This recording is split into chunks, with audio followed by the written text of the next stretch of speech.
Welcome back to the Racial Draft Podcast. I am your host, Michael Terrell Ford III, and I'm joined by some guests this week. But first, I'm joined by my regular co-host, Marky. Hey everyone, happy to be here with you guys today, brought to you by the super strong stuff, whiskey and Coke tonight. So hopefully that's going to make for some pretty exciting commentary.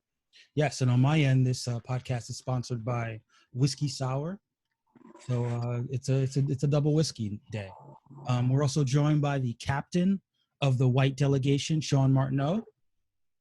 Hey, my side is sponsored by something a little more herbal. And we've got a special guest this week. He is not quite a captain from the Black Delegation, but he is a member of the Black Delegation, joining us from Florida, the capital of the apocalypse. And that is Randy Smith. Randy, say what's up to the people. Greetings all. I am Randy. I don't have any particular sponsorship except like this tea that I'm working through right now. But hi, happy to be here. And Randy, tell the people a little bit about yourself, whatever you think is interesting. I'm a big fan of mythology. So a lot of my kind of frame of reference comes from that as far as Greek mythology and, you know, recently looking into Egyptian, African mythology. So I like to kind of incorporate that sort of storytelling into how I view just different stories that I read and stuff like that. Okay.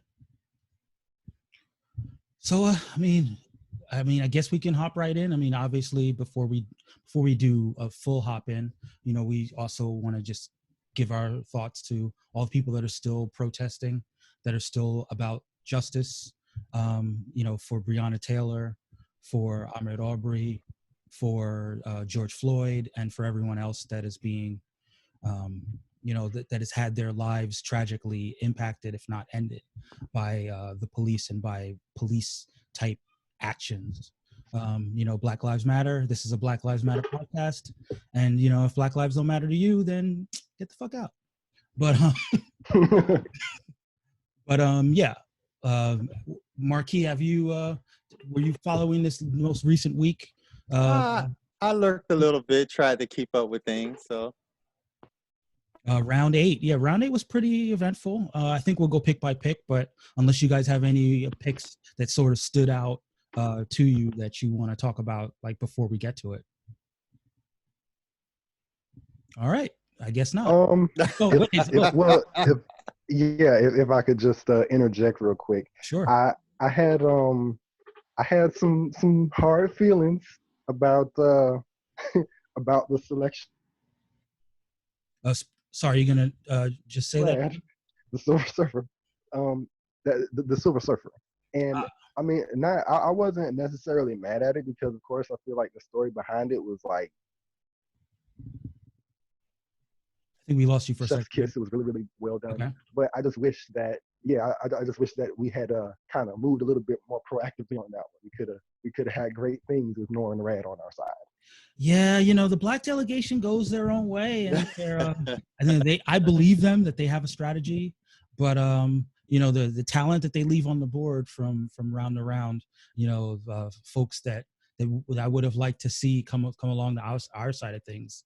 It's always a little bit disheartening. I feel like every pick there's someone that I'm like, oh, I would have loved that character to be on the black side. Yeah. But, you know, listen, it was a coup for the Jewish side. I mean, I know from my discussions with the Jewish co-captain, they had been trying to figure out how to make it work with Nor and Rad as far back as the first round. So, you know, the fact that they were able to get value in the 8th round, you know, that's a kudos to them. Yep. But I guess we're jumping ahead. Let's jump into the first pick, though, of round 8. And that was somewhat surprising. But I shouldn't be surprised by anything that the Latinx team does because they're just burners all over the board, and they drafted Miles Morales.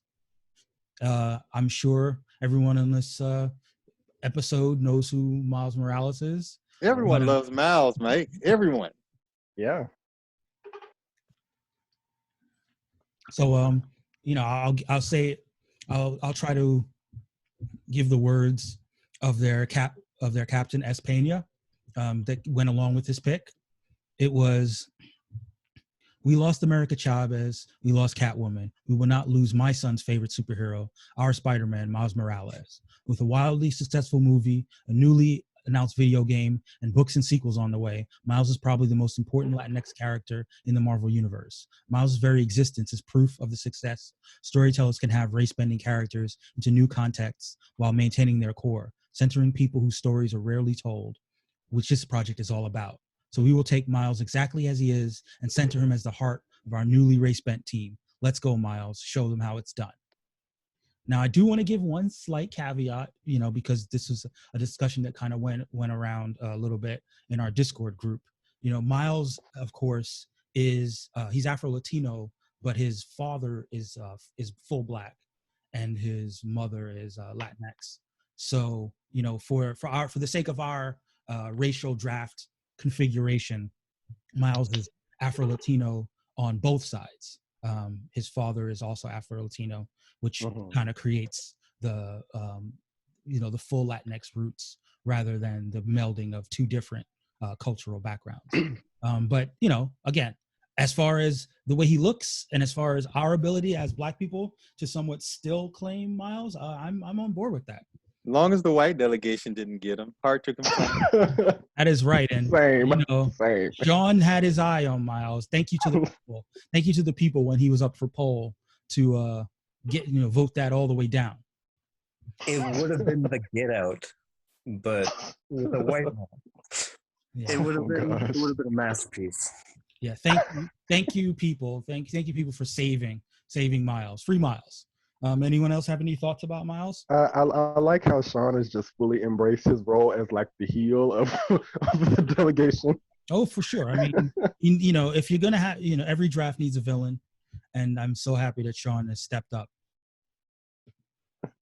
But yeah, I mean, as far as Miles, I mean, I don't think too many things change about Miles's story, his arc.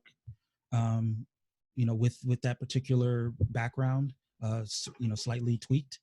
I think he still resonates in a bunch of different ways. I mean, maybe he speaks a little bit more Spanish in his his all they did was just throw a little bit of sazon on his father, and Right, that's it. We're good.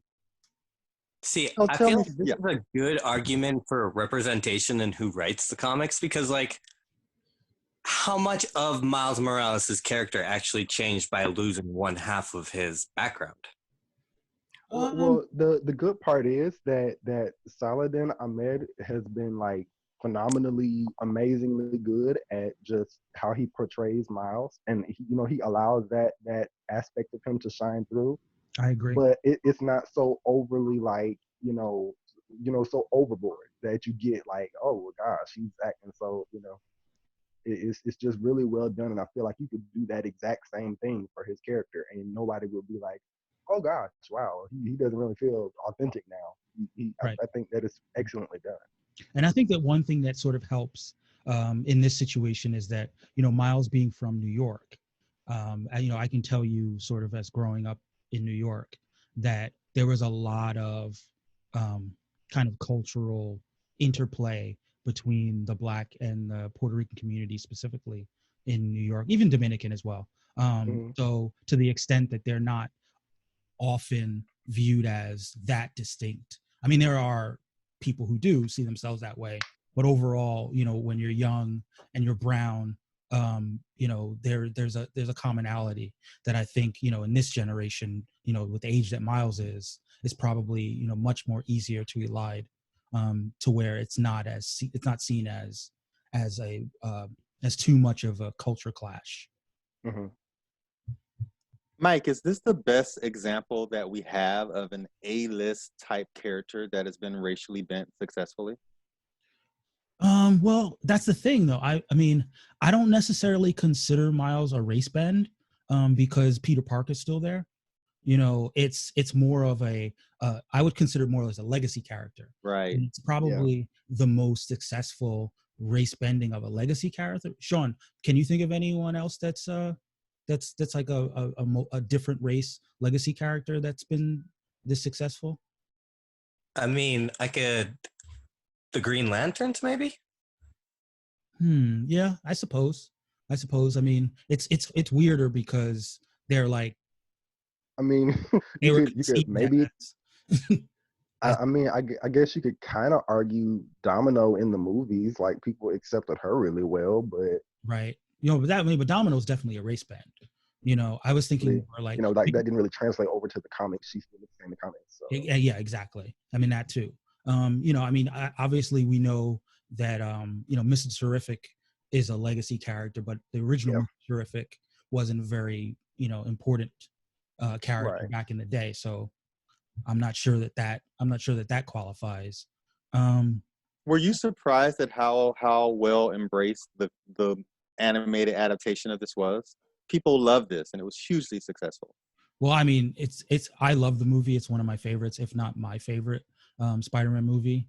So I remember when they first announced it, I was nervous when it went from being a Miles Morales movie to a Spider-Verse alternate universe movie. I was worried that the alternate universe aspect was going to overpower Miles' story, but I think they Yeah, did an amazing job of sort of centering Miles in the story while having all the shenanigans happening around it.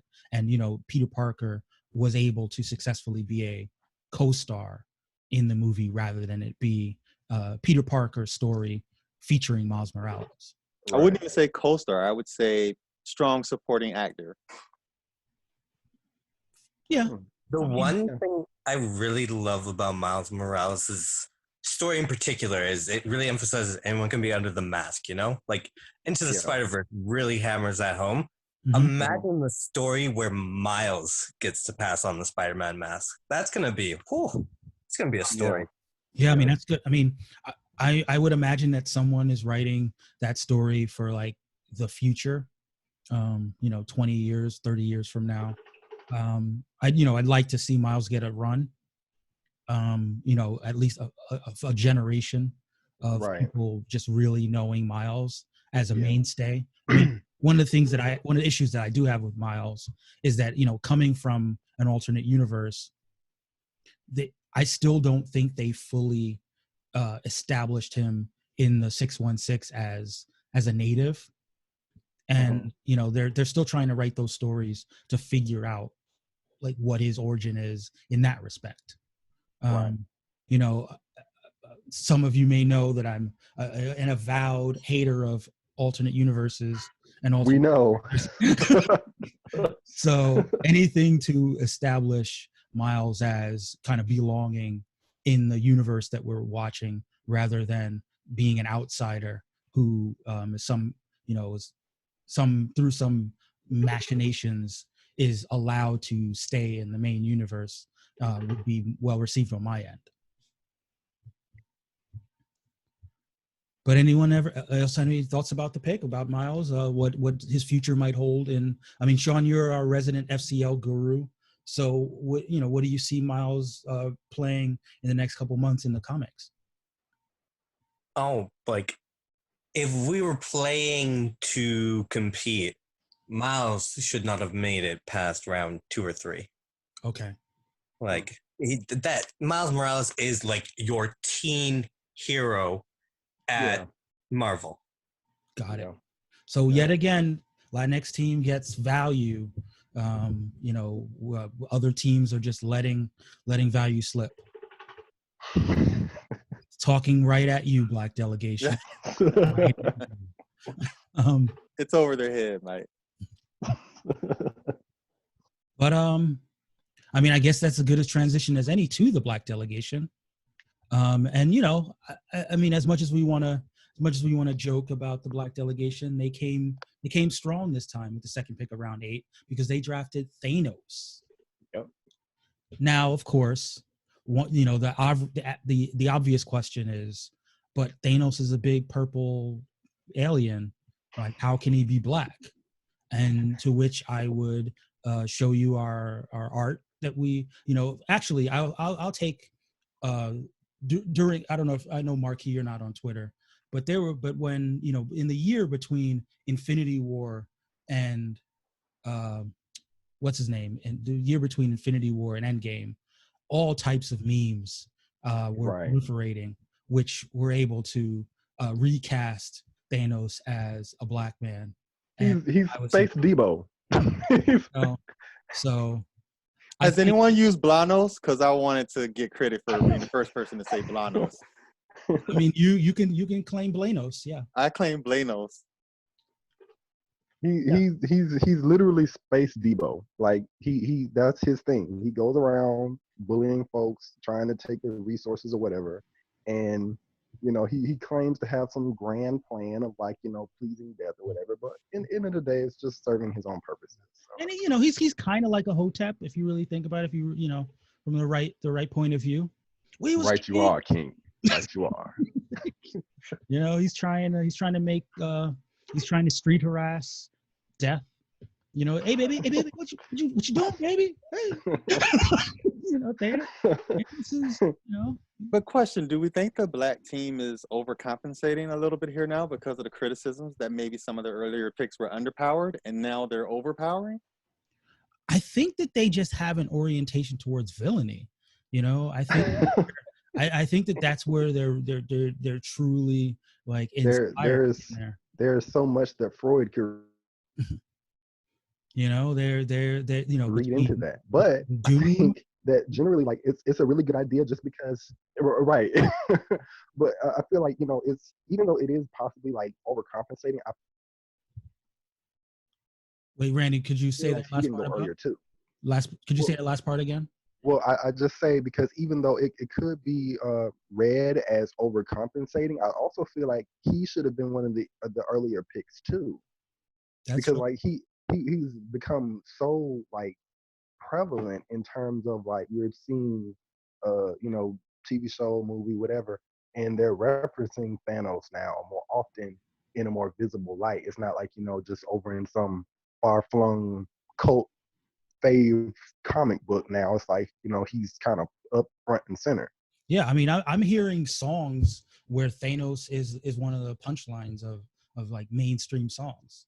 Like he's out there in the mainstream, right. And he's not going away anymore. At this point.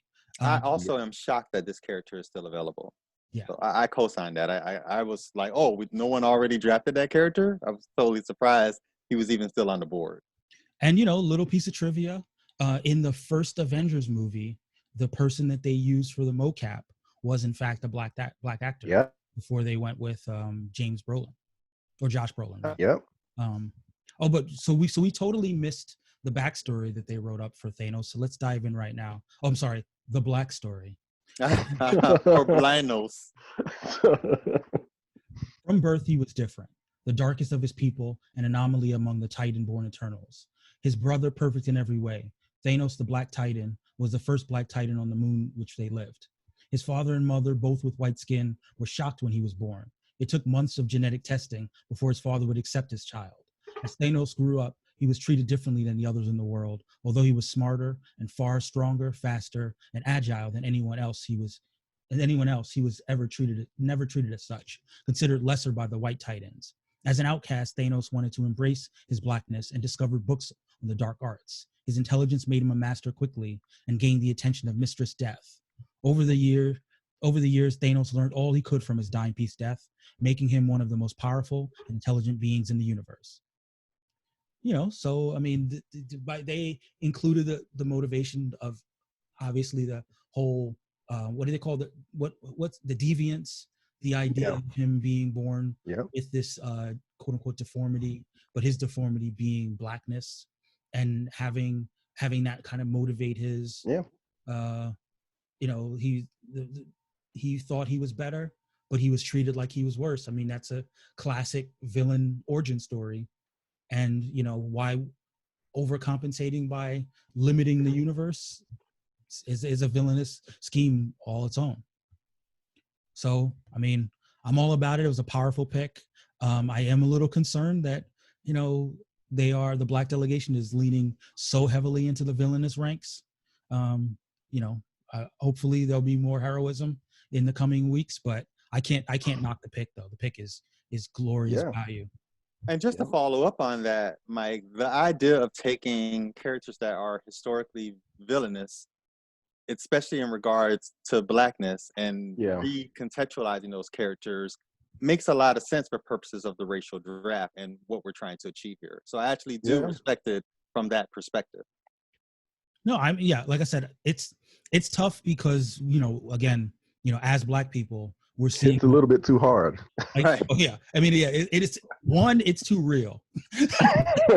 One, it's too real that we're the villains, but also the fact that there are other heroic characters that are not going drafted that we'd like to see identified with Black faces.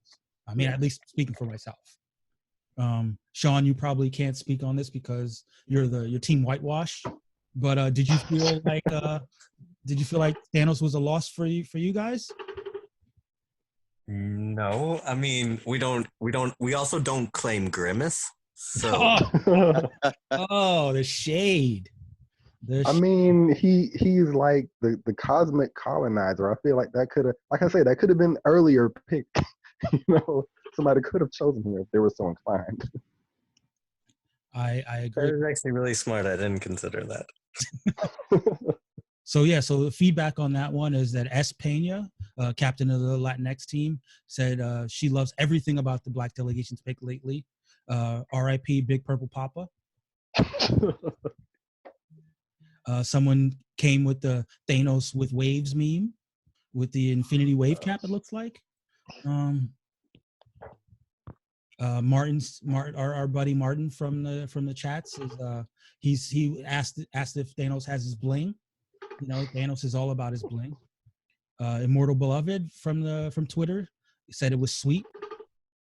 And Xavier Johnson, I think he's a new voice. He's happy. He's a Black person, and he's happy that Thanos is on the team. So just one happy Black person makes this all worthwhile. Yeah, I mean, there were a lot of likes. We got 50. There were 57 likes on this pick. I think a lot of people were happy with Thanos. If we were going to compare to some of the other picks, I would say Thanos was probably among the more well received.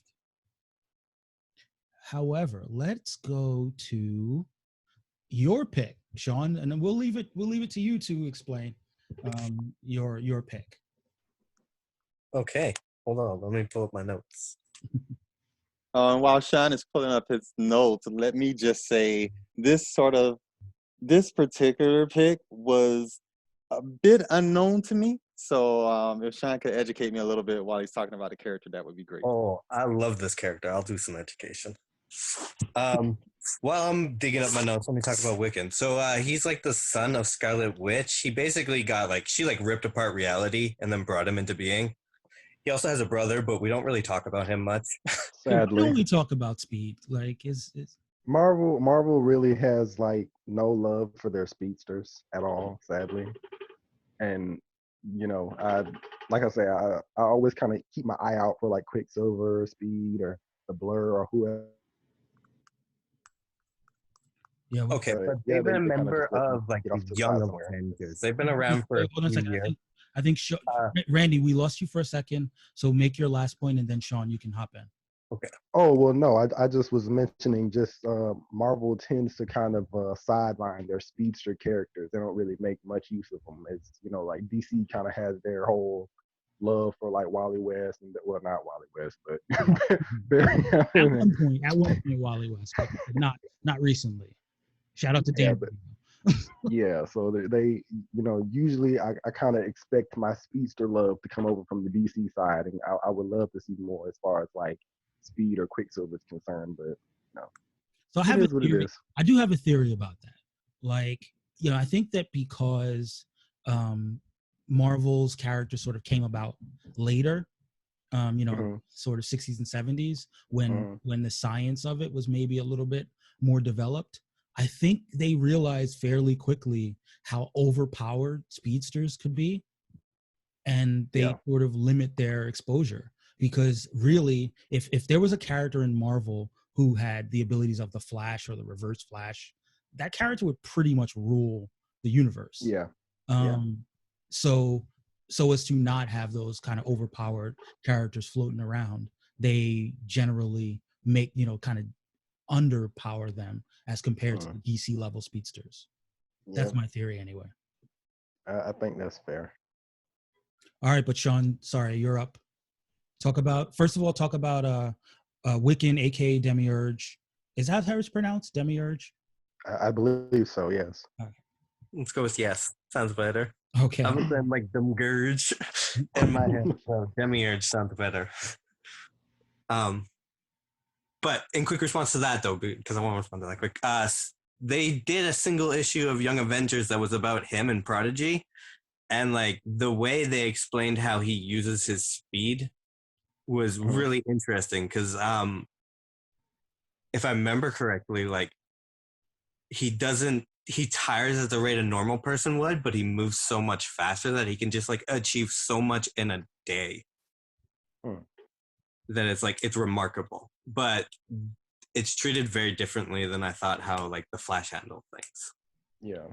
But there's never really been a speed storyline. Actually, I just thought about a character that I thought was like really well handled as far as speedsters, and that's Yo-Yo. Yep. Yo-Yo, the fact that she can, run really fast, but she has to return to where she started, is the kind of limitation that keeps a speedster from being ridiculously powered. Right. But sorry about that, Shaun. Keep going. That's okay. So Wiccan, though, he's a member of the Young Avengers. He's big in the LGBT community. I don't know if they're engaged yet. Yes, they but are. his soon-to-be fiance is the ruler of the Kree Skrull combined empire now. So like his boyfriend is just like powerhouse in the cosmic universe. Yeah, I mean he's got an event coming out called Empire that's basically focused on him uniting the how long have the Kree and the Skrull been at war? For millennia. Yeah, for millennia. He's a child of both, and he's brought them together to rule the universe. And one of the things that they're going to do is conquer Earth. So here you go. That's your event. But yeah, I mean, I'm not a huge Hulkling fan, mostly because he's called Hulkling, and he's not related to the Hulk at all. But I mean, I'll give them the opportunity to prove me wrong. But Wiccan is a more interesting character to me because of the things that you mentioned. He's destined to be the creator of universes, which is like the only other character that has that power of level is Franklin Richards, Reed Richards' son. Mm-hmm. And he's like the most powerful being, pretty much. Yeah, I think it's really cool that he I think it's like the utopian parallel. He created the universe that America Chavez hails from. Oh, I didn't know that. I'm don't quote me on it. I'm fairly certain I read that somewhere, but but it's really interesting, like how well the Young Avengers teams kind of like their origins kind of all owe to Wiccan's story. Like it was like a really big arc in the I think it was Gillen, Kieran Gillen who did the right their most recent title, and it's like a lot of that kind of played into just Wiccan's reality bending powers and stuff, and he wasn't sure if Hulkling really loved him or if it was like if it was the result of his powers forcing him to love him and stuff. So he is a really interesting character. Right. It does make me smile whenever someone says Hulkling. You're right. That is a funny name. But yeah, it's going to be interesting to see what the future holds for. We're joined by a guest. Plot twist. Plot twist. But yeah, it's going to be interesting to see what the future holds for. So is everyone calls him Wiccan? So we're not going to let the Demiurge name stick because no, I'm calling him Demiurge. All right, because that's his future, that's his potential. He's going for I like the term Demiurge, but he's not there yet. So that's kind of like he had an arc. I think it was in New Avengers, not Young Avengers, New Avengers, right, where he like got a glimpse in his history, and he's like summoning eldritch Cthulhu beings and stuff like that. I'm like, yeah, you're not there yet. So That was we're the Al waiting for a Ewing while. run. That was the Al Ewing run, right? No, that was the Kieran Gillen run. The Kieran Gillen run with Jamie McCovey is like the pinnacle of the peak of what superhero comics can be to me. Okay. No, That and Hickman.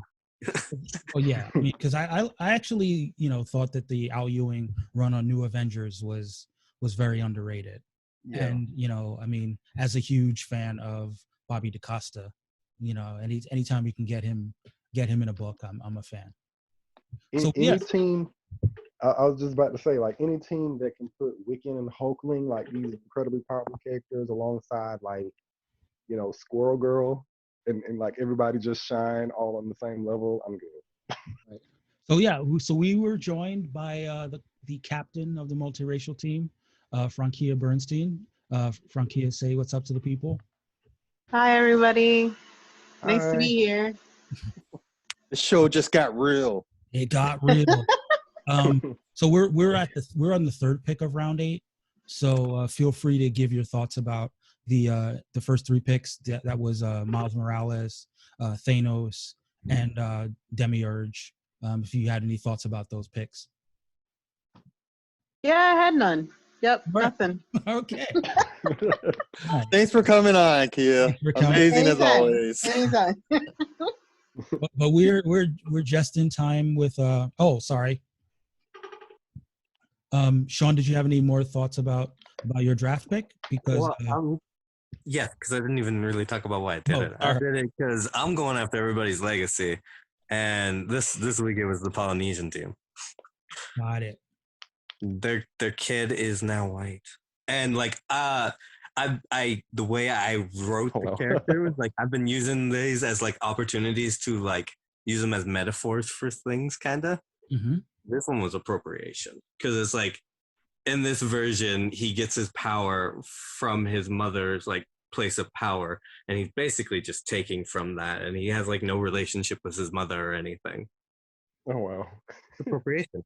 Yeah, I got it. That's really deep and appropriate for this time. And dark. A master of appropriation. I love appropriation. He can use his reality warping powers to make anyone white. For that matter, that makes him a powerful asset for the white race. I get it. I mean, I know that there was a little bit of a conversation between you and Tamati from the Polynesian delegation. I would imagine it's because Tamati has Scarlet Witch, and he wants there to be some kind of link. But speak a little bit more about how Billy is basically rejecting his roots as a Polynesian. I don't want to speak to that. I want to speak to the fact that this is now a shared universe. I did this because this draft was in response to his draft, right? And then his next draft had a response to my draft. We exist in a shared universe. We've created that now. Hey, we've been joined by Plot twist. It's a double plot twist. Tamati is joining us. Huh? We were just talking about we're on pick number 3 of round.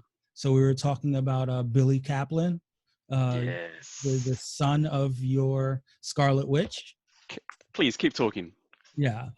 Ladies and gentlemen, this is the most off-the-chain show we've ever done. But yeah, sorry, Shaun, keep going and talking about. I mean, I know you said you didn't want to necessarily explore him rejecting his roots as Scarlet Witch's son, but and more just talk about his ability to kind of whitewash fully using his abilities. I thought that Tamati, I thought you had some interesting thoughts about it on the Twitters. Feel free to share it with the people now. Sure. It was an interesting one when Wiccan came up, because actually, I mean, going all the way back to when I selected Scarlet Witch, I was thinking, I think it's the same with even like the any picks that come from the Fantastic Four. You know, when you select them, do you kind of determine what will happen with, say, their children and so on and so forth. So, so this kind of stretches all the way back to then. But I think but it was interesting that when I saw Wiccan come up and then I saw his backstory, I didn't know that it would kind of trigger as much as it did.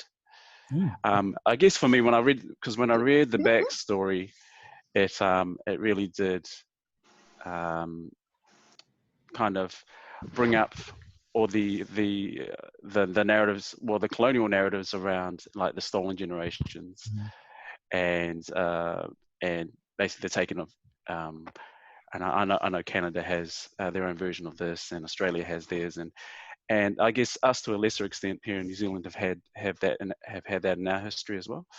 But basically, you know, the colonizing of children and stuff like that. And so it was interesting because I didn't anticipate that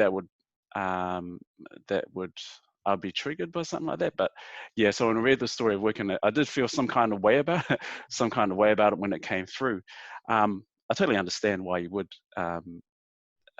change up his backstory too, and then actually what it did actually do, and I can talk about this a bit later when the pick comes up, is that I had already in my mind known that I was going to select Raven, for example. I knew I was going to select her, and if anything, it kind of reshaped the backstory that I had for her as well, because I was missing.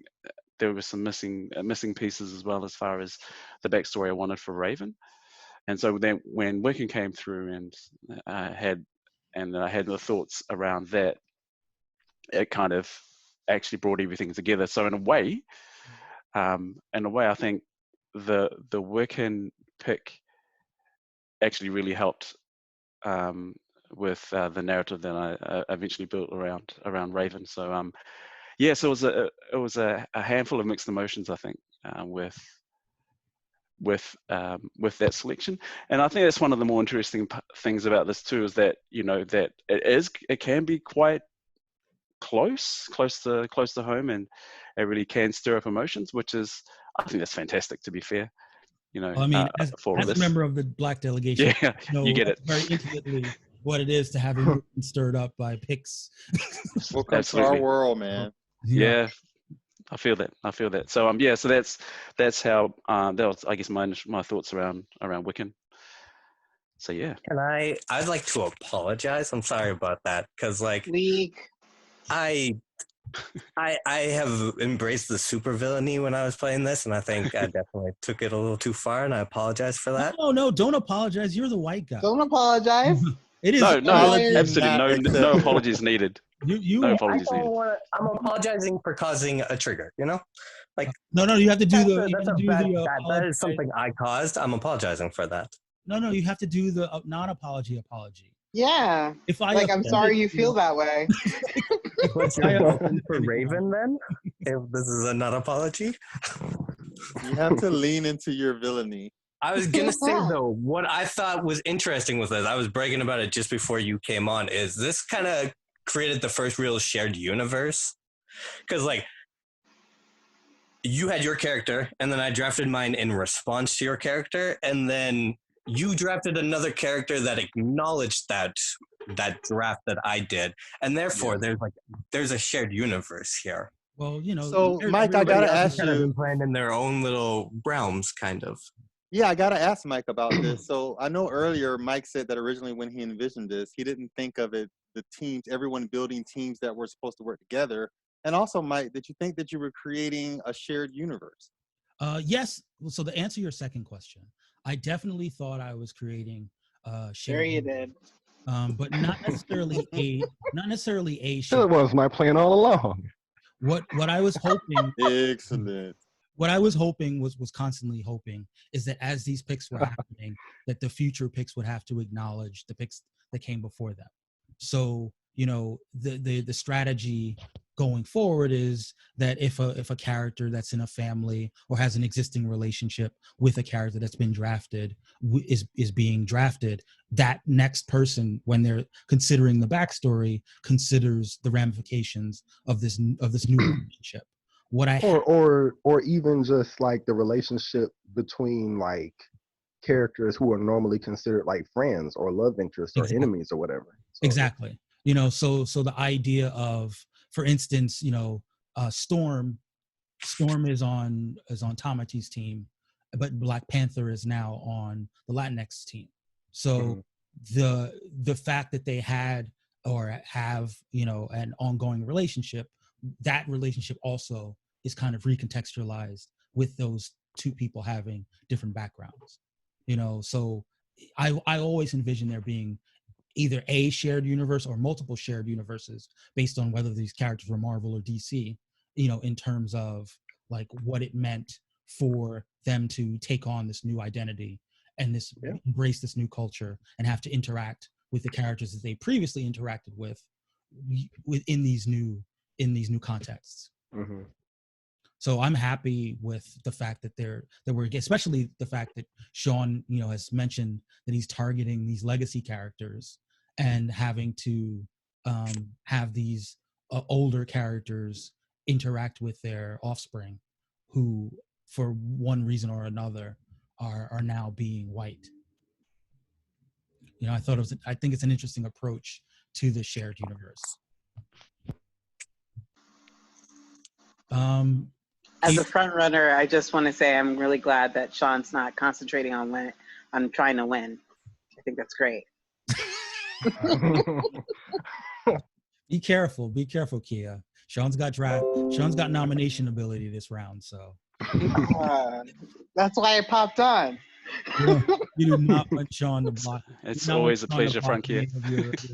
I just can't wait till we lock up 20 characters at the end of this episode. No. Not everyone's got nomination powers. We're not.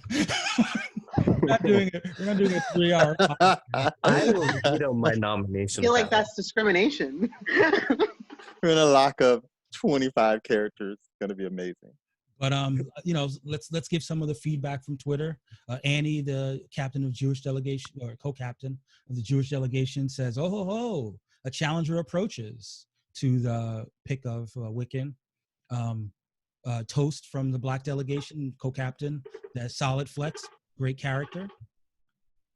And that was other than Tamati, who's here, that tended to be the main feedback from the drafting of Wiccan or a demiurge, as it were. However, the fourth pick, speaking of Annie, is the Jewish delegation, and they came with Norin Rad, the Silver Surfer. What was everybody's thoughts when they saw that draft pick? I am not amused. I am very sad. That should never have been allowed to happen. We could have so much greatness on the Black side. You wanted a Black surfer. I'm not okay right now. Yeah. You may have seen on Twitter that I actually suggested that the Black team select Silver Surfer. I mean, like most people, I was surprised he was still available, really. Right, yeah. Yeah. What about you? No one else got anything to say? What did you think about the pick? Is that for me, Mike? I can't. I thought that was for Kia. I'm in mourning right now. I'm in grieving. No, it was for Kia. It was for Kia. Oh yeah, I was paying attention. No, honestly, Silver Surfer, like, I'll be honest, it wasn't even on my radar. So when she picked it, I was just like, yeah, Annie, yeah, good job. What about you, Marky? Sorry, Black team. Is this one of the characters that you're actually familiar with? Well, yeah, because I'm the resident expert on crappy Fantastic Four movies. That's literally my role on the show, to make the nexus to all the terrible Fantastic Four movies. But this is another character. I'm sort of wondering, does he have an intrinsic racial background? I wouldn't say he does. His race is generally ambiguous. He's an alien, of course. Yeah. But I think that there are ways to, especially if we talk about who he was before he was Silver, There are definitely ways to racialize any humanoid alien species, and I think that's transition nicely to Annie's backstory for Norrin Rad, and how she was able to sort of do that, give him an ethnicity. Also, Annie did fan cast the character with Doug Jones, who played him in the Fantastic Four movie. So there you go. There's your nexus. But here we go. From Matriarch Lee descended the 12 tribes of Israel, and during a time of great strife, wandering and bloodshed, the tribe of Dan was lost, it seemed. However, that was not the case. During the Celestials' third host, they elected to experiment yet again on humanity. They took half of the tribe of Dan and placed them on a new planet, Zenla, where they could be observed. But free of persecution, free of wandering, this half of the tribe of Dan flourished on Zenla. It evolved into a peaceful planet, cool and green, filled with great forests of cypress, date palms, almond, apricots, and olives. Sciences in the arts flourished, and so was born young Noga Rad, who, when he wasn't surfing the warm waters, always looked to the stars. Naturally, he became an astronomer and astrophysicist. But as he always does, the devourer of worlds, a tragic inevitability arrived, and Norrin pled for his planet, pled for the life of his people. He begged Galactus to take his life, and Galactus saw such altruism in Nogarad and imbued him with the power cosmic. And he deemed him his herald. Knowing that his name meant bright, Galactus coats him in silver so that he can shine. But at what cost? Norrin apprehends that he will be the herald of genocide. He realizes the tragic burden he bears. At every planet, he begs Galactus to not consume life. After many struggles, Galactus frees Norrin to travel the spaceways, looking in every corner for ways to repair the harm he has done. For truly, Noga Rad will spend the rest of his life in Teshuvah. Still imbued with the power cosmic, he is a force of love and creation in the universe. So I thought that was a really cool backstory because, it took the idea of, one of the things that Annie had grappled with is that his role of Silver Surfer is to kind of portend genocide. And the idea that this would be something that he'd have to he'd be heavy-hearted for that. And one of the things that would motivate him in his sort of cosmic purpose is protecting and kind of living down that shame. But what was your sense of it, Marky, when you heard the story? Incredible storytelling, compelling, emotional. That's a theme for tonight, that Pixar actually sort of reaching into people's emotional core, and you can't do anything more compelling than that, than to reach people emotionally and make them feel. That's what art is all about. So I love that. Yeah. Randy, I mean, I know you're still pained by the loss as the Black Delegation, but when you read the backstory, did you feel a little bit better? Well, yeah, honestly, I did, because you can kind of on the surface feel like a character would be a really good fit. Like I personally, I was like, that kind of it would be cool to see like a second Wakanda in terms of claiming for the Black Delegation. Mm-hmm. But just from somebody reaching into that heritage of I mean, you can kind of relate it to just that cultural background that they really are digging deep. You can't really help but empathize with saying like, oh wow, that's a really moving adaptation for that character. So yeah, I absolutely have respect for the pick. Yeah. And it kind of makes me wonder. I mean, obviously, I don't necessarily advocate the smashing together of the different picks, but it would be interesting to see what the interactions with the other members of the Jewish team would be like, having that shared cultural history. Whether it's a Moon Knight or a She-Hulk, just kind of having that that cultural affinity in common. It'd be something to see, those kind of interactions. Even though he's a cosmic being, finding kinship on Earth would probably give him another reason to continually return here and have the special bond with with the people of Earth. Mm-hmm. Shaun, you had some positive feedback. You said you loved the pick. Martin Sanchez, our buddy Martin, said this was a fantastic pick. Obviously, we see what he did there. And we regret seeing it because we're all blind now. What about you, Tamati? What were your thoughts on the pick? Again, I thought, I was surprised it took so long for someone to select the Silver Surfer. I think even with our picks, I did consider selecting the Surfer, surprise, surprise. Mm-hmm. But I chose to take the other Herald, which was Fire Lord. And the main reason that stopped me from selecting Norn Rad was, again, was probably around the narrative part of it. I was trying to figure out, and this is where Annie's narrative was so beautifully done, because at the time I couldn't figure out how I would wrap the narrative around and weave it back into our team. And so that's why I didn't select Norn. But I think just coming back to one of the points you made as well, I think it will be interesting. I'd be really interested to see how the Surfer interacts with other characters, whether it be within the Jewish team or even across other teams. Because one of the things that I've always thought about Norn was just he tends to personify a higher moralistic code. Mm-hmm. And so for me, it would be really interesting to see him interact with some of the characters who have, let's say, questionable moral codes across all of our teams. And so that was intriguing to me. But fantastic pick. I love what Annie did with the story as well. Mm-hmm. Yeah, I agree.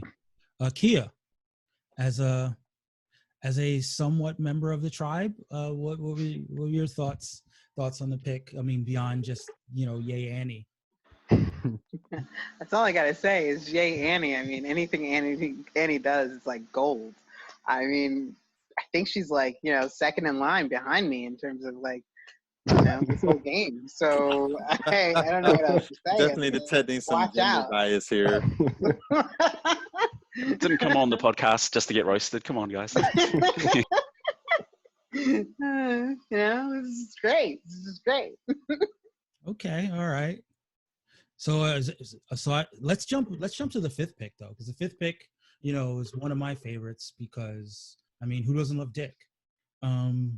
Dick Grayson, Nightwing, former Robin. Some might say the best Robin. Definitely known for having a really nice body. Mike, what is happening with your description of this pick? I'm just saying. I'm just giving the people what they want. Talking to me too much. I'm giving people what they want. And what they want. I'm so pleased with your discomfort with this description. Listen. People want to see Dick Grayson's ass. I gave them Dick Grayson's ass.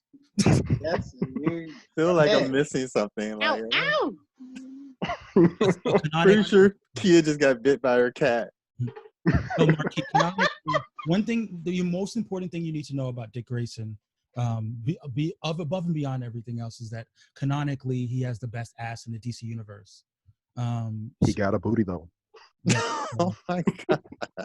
I had no idea this was going to be how this pick was described.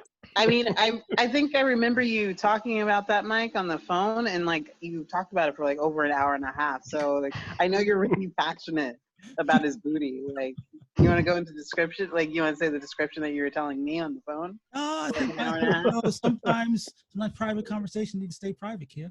Okay. Yeah, unless you subscribe to our Patreon, and then you will receive this kind of.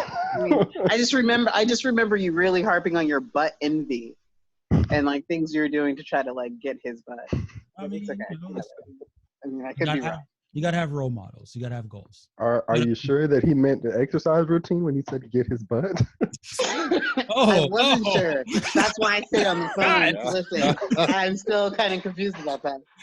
Oh, great! Now we gotta put another warning in front of the podcast. But just to make it clear for the people listening, the Asian delegation were the people who drafted Nightwing, Dick Grayson. Excellent pick. Yes, it is an excellent pick. In the eighth round, I'm surprised that he was the second Robin off the board, but I understood that Shaun was going for something special with Damian. Damian is, of course, one of Dick Grayson's sidekicks. When Dick Grayson was Batman for a while, Damian was his sidekick. They have a very strong bond. Shaun, if you'd like to talk about it, feel free. Yeah, it's the best brotherhood in the entire comic book multiverse. Ain't nobody got anything on Dick Grayson and Damian Wayne. I was listening to the podcast where you guys were talking about Damian Wayne, and I was like, "Oh, you guys are evil people." Oh, breaking my heart. I like Damian. Damian's cool. But no, there was a whole period where both of them had died. Damian Wayne dies saving Dick Grayson's life. I forgot about that. Yeah. Yeah. Beautiful. So let me jump into the. Oh, wait, sorry. Yeah. Then there's a period where Dick dies for a different reason, but they both come back to life for different reasons. And the first time they meet each other, oh man, I've never cried so hard at a comic. Oh. I mean, yeah. I'm very glad Dick is finally drafted. Yeah. And I like the backstory they gave him because it's Dick's distinct enough from Bruce's culture that if Dick is the one raising Damian's way, he is not just following blindly what the way of his dad. He's following Dick's way, Dick's culture. Right. But let's jump into the backstory because Ron gave, he didn't necessarily change the backstory too much, but let's dive in. Born Richard de la Cruz in the Philippines, Dick was adopted by the Flying Graysons after Haley Circus conducted an international tour that included an extended stop in the Philippines. After his adopted family's shocking death, he is taken in by Bruce Watanabe. Given Japan's occupation of the Philippines during World War II, Dick doesn't know if Bruce is acting out of some kind of guilt, but he has no interest in being saved. Instead, he's committed to paving his own way and helping other young teens who need a family. One thing that I also like about that is that, obviously, in addition to being Nightwing, he's the leader of the Teen Titans and, also the Titans. And he's both a family. They create a found family with the Titans. And then they also sort of mentor other young heroes from the perspective of having been young heroes themselves. So I like the fact that he sort of left that open-ended purpose for Dick Grayson as both, the protege of Batman, but also a mentor for other young heroes. Anyone else? So our toast gave a GIF-laden praise to this pick. He's a big fan. Ron was admiring the picture choice on Twitter, which was, of course, the ass that people wanted. I mentioned that, in keeping with the rest of the Asian delegation, everyone's rich. Almost everyone's rich on the team. And Dick Grayson, because he has the Bruce Wayne Trust Fund, he is also a crazy rich Asian. And craw. Beat me to it. Yeah, I mean, this is what the Asian delegation is going for. They're not going just for skills. They're going for money as well. So they're not the front runner like Kia is, but they're making a strong showing. I'm proud of them. Also, it's interesting. Wait, Randy, we lost you for a little bit. To note that a common fan cast for Dick Grayson is Stephen Yeun. So yes, just thought that would be. Yes, I do remember that. Obviously Stephen Yeun is not Filipino, right? But yeah, and in fact, Annie alluded to the fact that there have been a number of Asian fan casts for Dick Grayson, and she's happy that according to the racial draft, we made it canon. I think it would be cool. I think it would be cool to have. They haven't yet cast Dick Grayson for the DC film universe, and if they went that direction, it would be kind of cool. Mm-hmm. I would just like to put it out there, given what was achieved with Shazam, Dick Grayson's butt cheeks have nicknames. You gotta step up the game. I need new appropriate nicknames. I did not know. I did not know there were nicknames. Yeah, one of them is Juan, and I don't remember what the other one is. I'm sad that I know one of them. Wait, Kia, you're glitching a little bit. Let's try that again. I said, why don't we call the other butt cheek Mike? I mean, We're on the dark path right now. Look, I'm not. If I'm gonna be a butt cheek, I don't want to be the other butt cheek. I want to be the butt cheek. The primary butt cheek. Butt cheek prime. Yeah, that's my preference. The main butt cheek.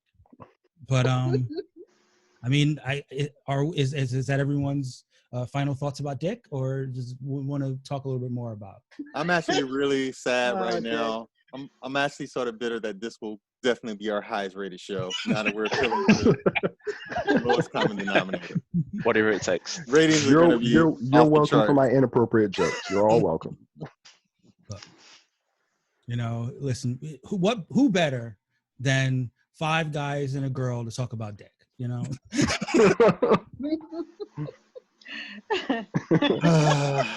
Dark path. So that brings us to the number 6 pick, who is?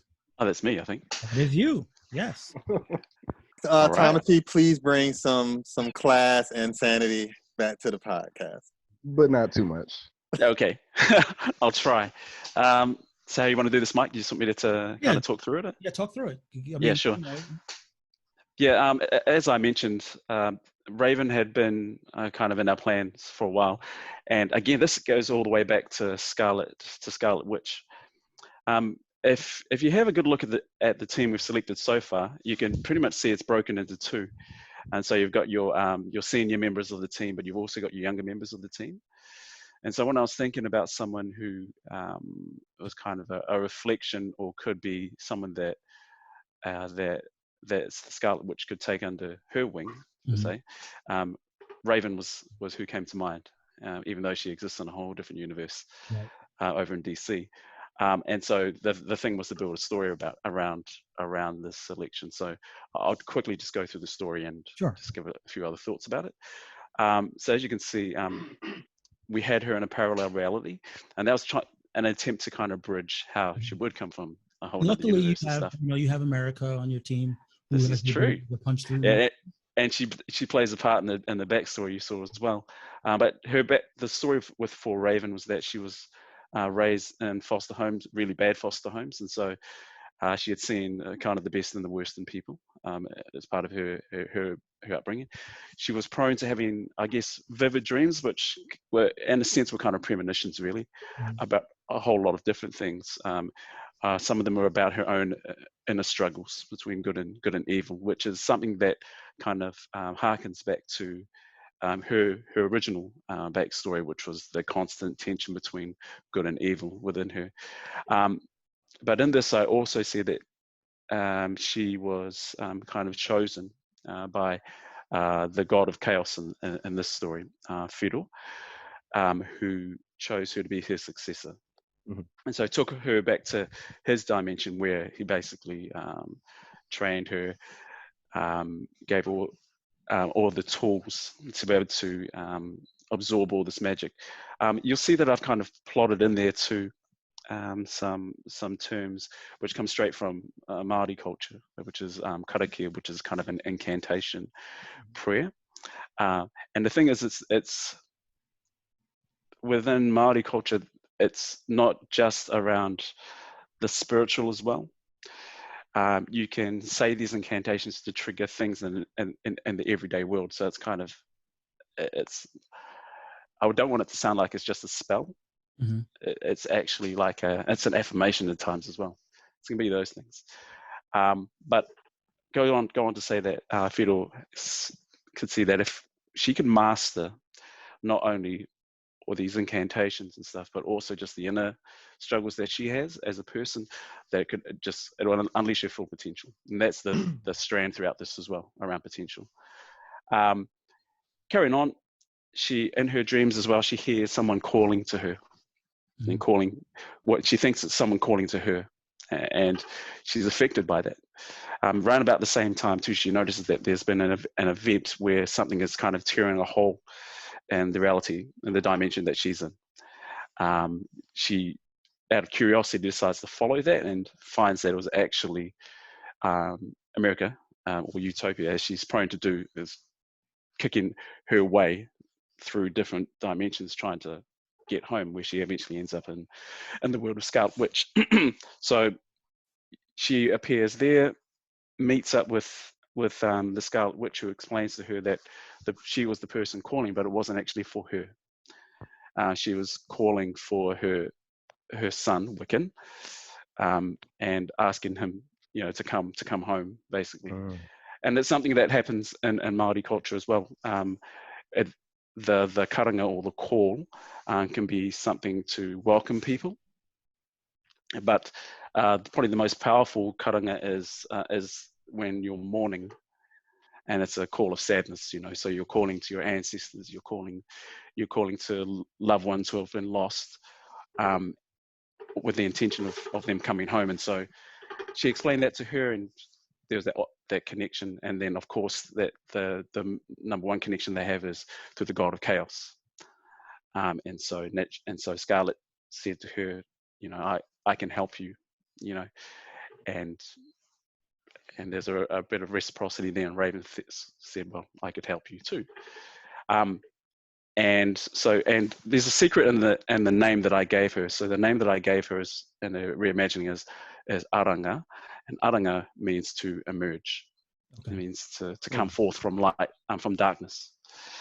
And so so they kind of wrap that all up into her story, and she is, I think she'll have quite a strong relationship as well with Utopia, or reimagined America Chavez.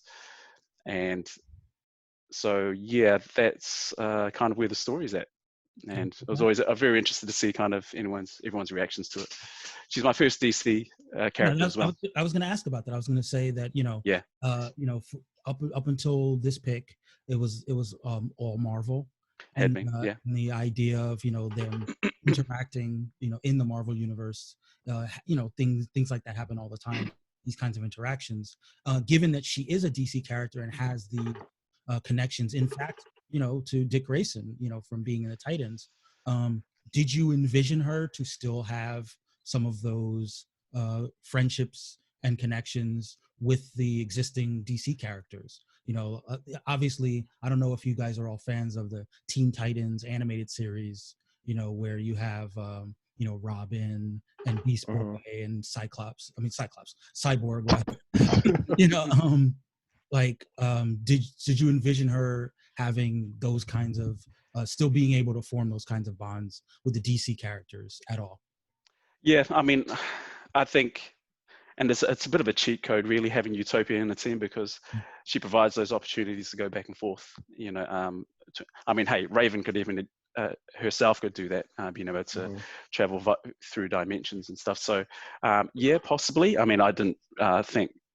I'm not too sure how deep those will go, but I did think about that when I selected her too, because of just how deep the relationships are within the Teen Titans, and especially with characters in the Teen Titans, love triangles and all sorts. So I did think about that, but I think the door is open for her to have those relationships down the line, I think. Okay. Randy, sorry. Randy, do you have any thoughts about the Raven choice? I feel like the Jewish team and the Maori team are just trying to be tearjerkers, and I'm here for it all the way. I'm not remotely mad at it, because for when the second that you mentioned the incantation, it reminded me of like how her catchphrase on Teen Titans was Azarath Metrion Zinthos, and Wait, we lost you for a little. So I feel like you tied in a lot of it in a way that was not it was not erasing aspects of who she is, but it's a reimagining to adapt things that are really culturally relevant to you. And it's so you have to kind of you can't help but be endeared to the fact that you put so much time and so much of your own personal experience into it. So I'm here for it all the way. Cool. Anyone else? Marky, do you have any more thoughts? Are you familiar with Raven actually? Not super familiar with this character. In love with the backstory that was just described, though. As always with these, as I've said before, these are my favorite parts of the cast, is listening to these stories, and it definitely does sort of tug at the emotion. So from that perspective, I love it without the sort of innate expert knowledge of the character that everyone else is coming with. Okay. Yeah, and you should check out the Teen Titans cartoon. It's a cool little cartoon. And Teen Titans Go is the one that's currently airing, and that one is leans more into the humor. The original was in 2003, I believe. Yeah. Shaun, did you have any additional thoughts about Raven? No, I thought it was remarkable. Like, when Tamati puts backstories together, they're just the best. Like, he killed it this week. Yep. Like, I don't think anybody else was even in the same area. And shout out to our friend on Twitter, Mahesian. She said this one gave her chills. Whenever help me with this word, Tamati. Wariua, W-A-I. Yeah, so it's Wairua, and that's her soul. Okay. Yeah. Whenever my Wairua is disrupted, I always feel like Tangaroa and my Tapuna Karangime to come home to heal, and I know it won't be right until I do. Karanga is so powerful, especially when feeling so disconnected. So yeah, I mean, again, the cultural elements and the fact that it provides another opportunity to connect with fans on this deeper level is really what I'm trying to accomplish. I just want to hug Tamati and hug all of his characters and be like, it's gonna be okay. I love you. I'd like to see that. You're such a shit stirrer, Kira. Let's see. Annie, of course, had thoughts. Annie said that she gave 7 fire emojis. She said Team Polynesia has 2 incredibly powerful reality warping sorceresses and someone who can just punch through realities without magic.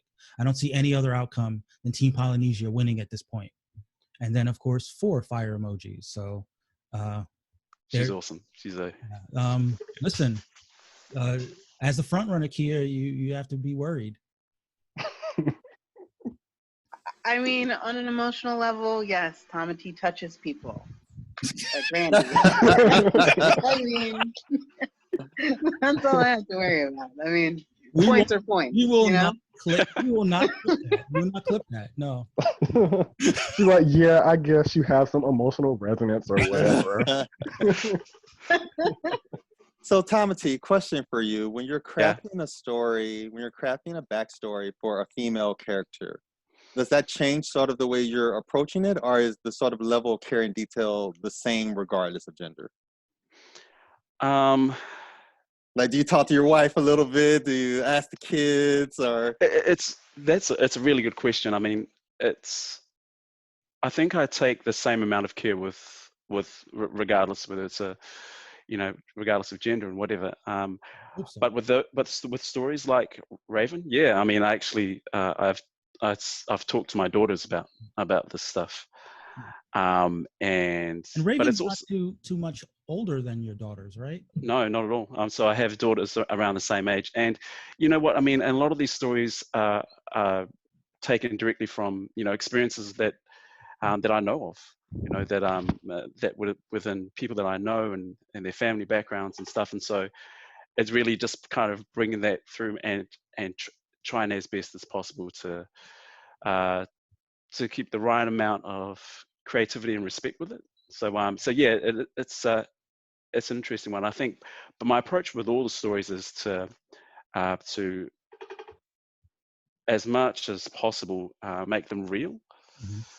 Make it real world stuff. I mean, apart from Fire Lord and things like that and Utopia and stuff, right. Try to do that as much as possible. Tamati, do you feel as though there are some Are there any stories about female characters that have been picked by different, by different captains that you feel have you Are you trying to start? Are you It trying sounds to like a setup. Like a, It's a trap. It's a trap. it's a trap. Don't answer this question. Don't answer this question.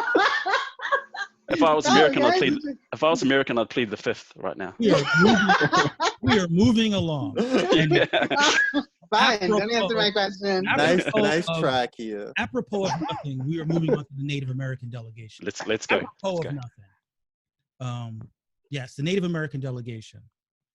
They have selected Bane, which Bane is a strong character. Kind of weird. We talked about. They're up next. Weird. I said apropos of nothing. So Bane was chosen by our friend Joaquin from the Native American delegation, a very powerful, violent character who's known for breaking the bat. Randy, what are your thoughts about Bane? I don't really have a familiar, I'm not really familiar with Bane like that, but I can kind of see that, yeah. Just like being a kind of strong primal type character like that, but then still having like the brilliant kind of strategic mind to offset that. I feel like it's an interesting choice. Yeah, excuse me. I was a big fan of this choice, because Bane is such a iconic character with an iconic, maybe not an iconic backstory, but he's up on the board as far as Batman arch nemesis is concerned. Right. He's meant to be his equal. Broke the bat. Right. That's. I actually have a question because as you know, Mike, I've been watching Harley Quinn's cartoon, and Bane is kind of like he's kind of like the joke of the cartoon.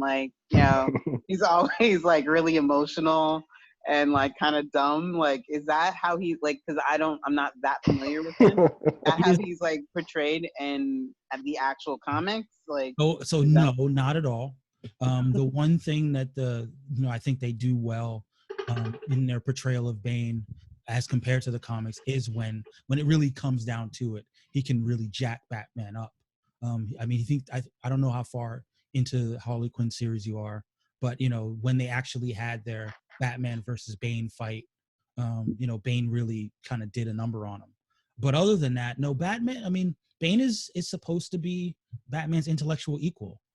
He's supposed to be as driven by his harsh upbringing, his actual harsh upbringing, than Batman's sort of poor little white privilege, first world problems. Exactly.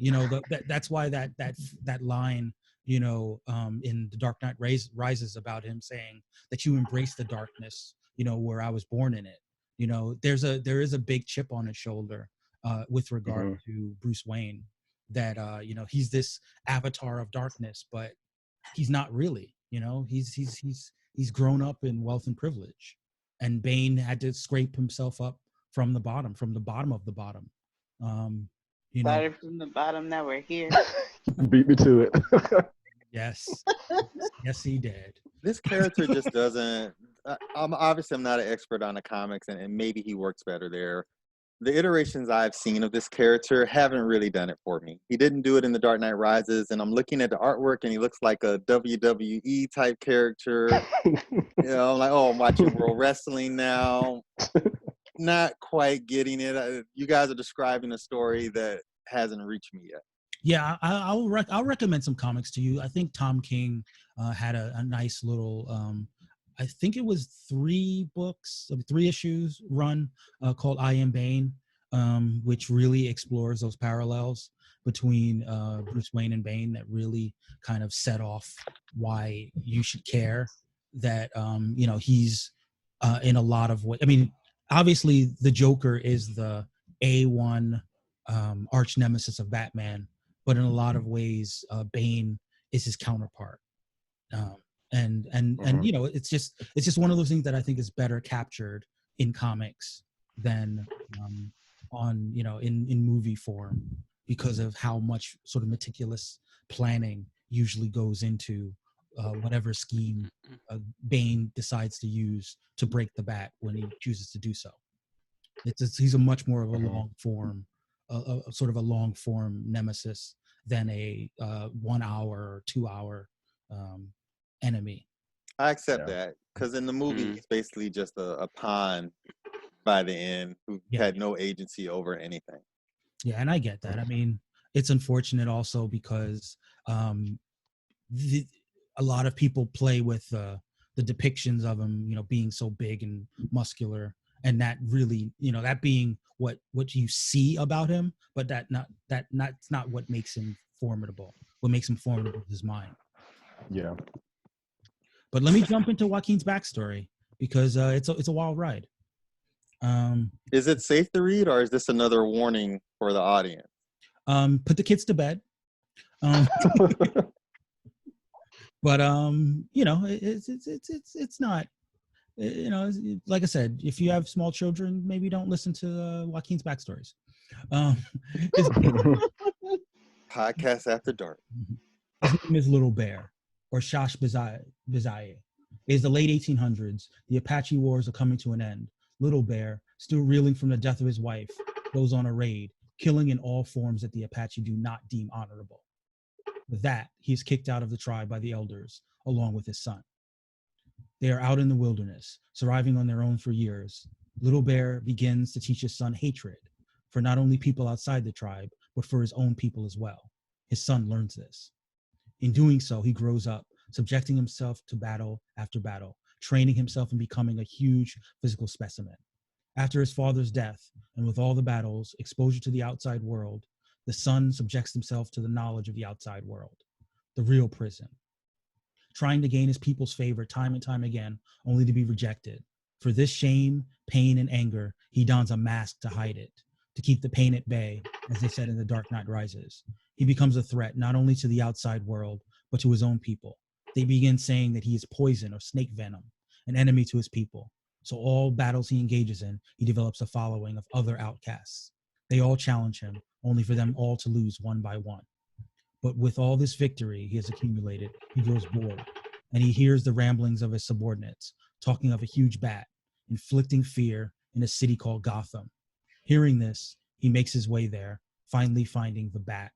Being Apache, he stalks the bat, watching him, studying him, only to prove to his people that if he can break the bat, it would shame them as well. Vengeance will be his. So, that was the reimagined backstory for Bane. I'm kind of scared. I mean, you should be scared. One of the things that I wanted to sort of tease out is that, given that the story sort of takes place 200 years in the past, thereabouts, maybe 150 years, we'll say, in the past, how do we sort of connect those dots into the present day, given that, Bane is a contemporary hero? I guess part of what we are meant to think is that there's a little bit of figurativeness happening, that he's a lineage, that Bane is a title that's passed down through his people. So maybe father was more of a figurative thing there. Oh, I get it, Mike. What's happening here? This is like when I fix all the plot holes in Star Wars movies. But the idea, that the importance of the idea is that there's this legendary Bane that is designs based around strength, based around being an enemy to both outsiders and his own people, and feeling like he needs to conquer Batman in order to truly earn the name and earn the title and the accolades that sort of comes with the mantle of Bane. And to that end, I think there's a lot there. I think there's a very rich storyboard, rich opportunity for stories to be built upon. And I'd love to hear what you guys think about it. Randy, I know you're not very versed in the Bat lore. I think that is really, I'm not really familiar with the Bat family, but just that idea of I feel kind of conflicted that I feel sort of a kinship with Bane in terms of kind of looking at Batman and feeling like, I freaking hate. Right. What about you, Shaun? What about you, Shaun? It's kind of Oh, sorry. No, Randy, what was your last point? I'm sorry, we lost you for a little bit.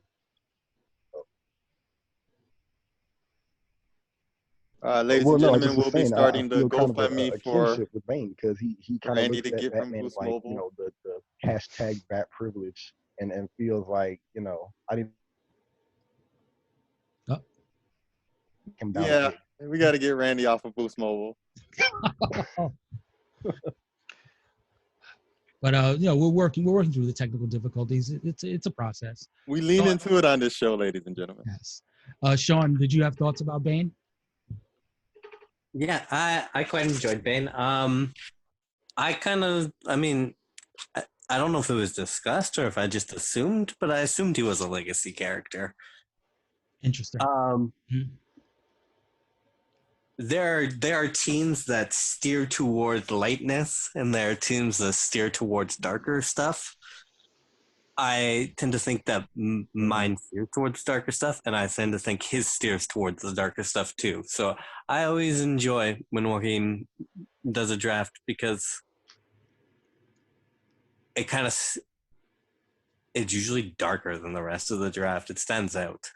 Yeah, I'd agree actually, because I had something to think about. There's a consistency with quite a few of his drafts. So if you look at Bane, who else was there? There's the Ghost Rider, the Crow, and maybe a couple of others. But there is a consistency there, you know, of darkness, of vengefulness, you know, and violence. Did he select the Punisher as well? He did. He selected the Punisher. Yeah. So like I'm saying, I mean, imagine all those guys in one room. Oh God, no. Definitely not. Let's not imagine that. But I mean, so just like Shaun was saying, there is a certain theme that cuts across a lot of his picks. I worry about Peter Parker. He's got Peter Parker on it. He does have Peter. A lot of Peter's lost a lot too. That influence. Yeah. You know, I mean, he's definitely dark suit Peter Parker. Definitely a whole mood. Right. Yeah. So I just want to take a moment to sexualize Bane and say he can get it. This is why you're here. I'm so tired. Other thoughts about Bane, Kia, other than he can get it? Can he break your back anytime? Is this what's happening? That's pretty much it. That is it. I'm going on mute now.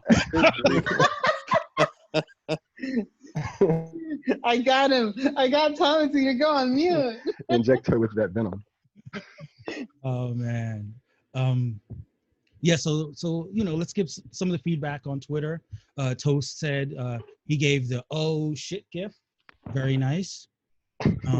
Immortal Beloved said, you know, ooh, and we then enlisted Eli to do a rendition of this new Bane. So Eli, if you're listening, we'll work out the finances, but maybe we want to do a Native American Bane. Our boy Martin. This character needs it. This character definitely needs a sort of upgrade that's also appealing, I feel, based on what I've seen in previous iterations. The Latinx delegation finally, you know, in addition to hurting when they lost America, they feel that they took another loss with Bane, you know, one of the highest profile Latinx villain. Yeah. So they're licking their wounds a little bit.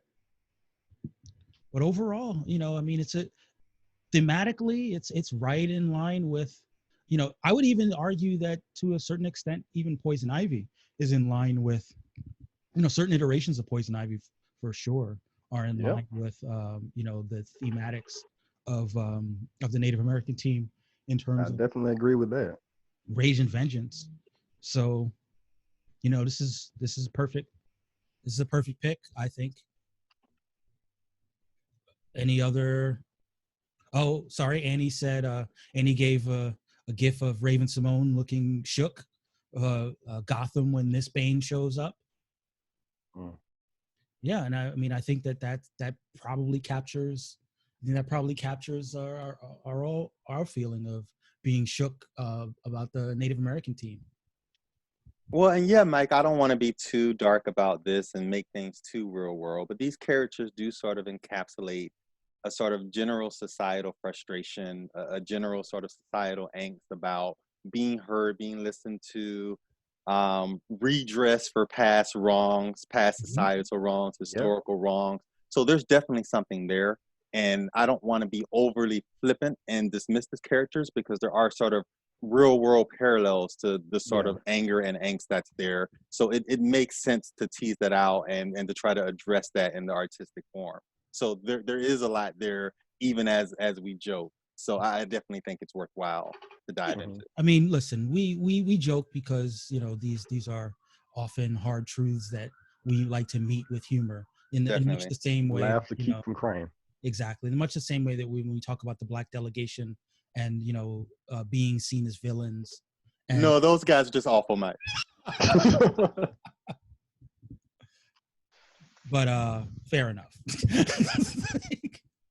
And listen, so here we are. We're in the last pick of round 8, and we have the captain of the multiracial team here to talk us through it. Kia. Oh, sorry. I was actually looking something up real quick. But yeah, so I chose Cable. And I made him multiracial to take him away from the white team. And he's a legacy, so I tried to ruin his little thing. You're welcome, Shaun. Did it work? Were you upset about it? No. Oh, wow. Ow. Ow, that hurts me. Nope. No, not at all? Like, wasn't even on your radar? If I had Cyclops, maybe a little, but I don't have Cyclops. Okay. Fair enough. And you Fair enough. Well, I mean, do you have any thoughts about like the extent to which his story might shift slightly with the different? I mean, did you specify what his multiracial background was going to be? No, I did not. No. Would you like to put it out there for the people now? Well, you know, like in these times, like, yeah, I just kind of wanted to make him like racially ambiguous. So Okay, that's fair. Yeah. All right. So like Vin Diesel. Yeah. Like he's a Vin Diesel. Yeah. Where Like, you're I didn't want to. Are you? I can work with that. Yeah. Like, so I honestly, I just liked him. I knew he had a book coming out, so I figured he'd probably do some damage in there, and I get more points, you know, to stay the front runner. Listen, Key is That was all about really the points. my thought process behind it. I know Key is all about the points. Yeah. You know, I know you'd kicked around some ideas for like casting, and you know the weird thing with Cable now is that we have like middle-aged Cable and young Cable. So luckily we didn't have to find a casting for both Cables. But I think Vin Diesel probably fits for older Cable. You know, in terms of that racial ambiguity, the fighter from a far-flung future. Well, this character was played by Josh Brolin in the Deadpool movie, right? So is that really two characters in one round played by Josh Brolin? Yes. I guess so. Wow. Yeah, I'm diving deep. Into this round of the draft. Mind blown, yeah. Now, unfortunately, the version of Brolin, the version of Cable that Brolin played, only really scratched a tiny bit of the surface.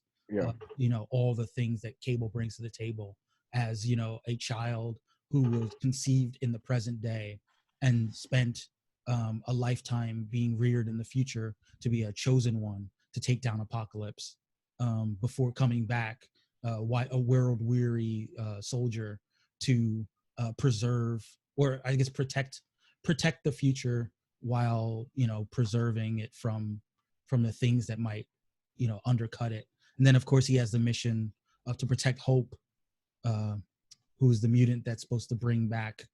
I mean, help me out with that, Shaun. Like I'm sure you're well versed in Hope Summers.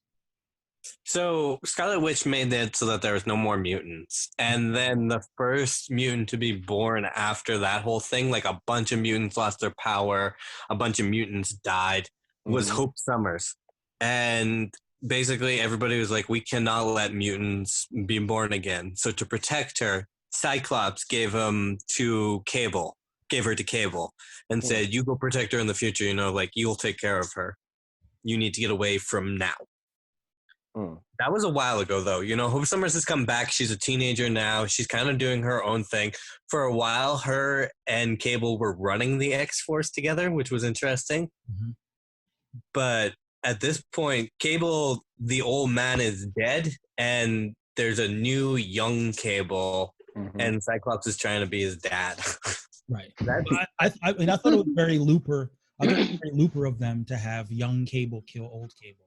Yeah. But Hope is on. She's on Krakoa, right? Yes, I believe so. I can't imagine why she wouldn't be. Yeah, I mean, I can't remember whether we saw her on any of the upcoming. I mean, I know the last time I can remember seeing her was in the old Uncanny with that Rosenberg wrote right before Krakoa, but I didn't remember if we had seen her since then. But yeah, it's gonna be interesting to see what they do with young Cable, who seems to still have the knowledge or the skill set of older Cable, but he's smashing cakes right now. Like Cable's getting it in. So what Shaun and Mike have said. So do we give points for getting it in, Shaun? Is that a thing? I think that should be. It has to be a relationship. It has to be of significance. If Cable smashing everybody, he doesn't get a smash. It loses its importance. But if he, for example, who is he? He's on a relationship with 3 of the Cuckoo sisters. I was like, yeah, that's some weird ass shit. He gets a development point. only 3 of them? That's what I'm saying. There's 5 of them. I think that sounds really emotional to me. Yeah. I don't know. I feel like it shouldn't be emotional at all. It's 5 of them, and they're a hive mind, so only 3 of them are involved, but the other 2 still get to feel the sensation of what's going on. I feel like and there we go. I feel like even if you're not in the room, if you're feeling that feels very Sense8 to me. I'm not sure I'm comfortable with that. Is that like tantric sex? Is that what that is? I literally don't understand anything about this episode of the show. So, long story short, Emma Frost has 5. She was cloned. No, Mike, I understood what people were saying. When a man wasn't dive deeper.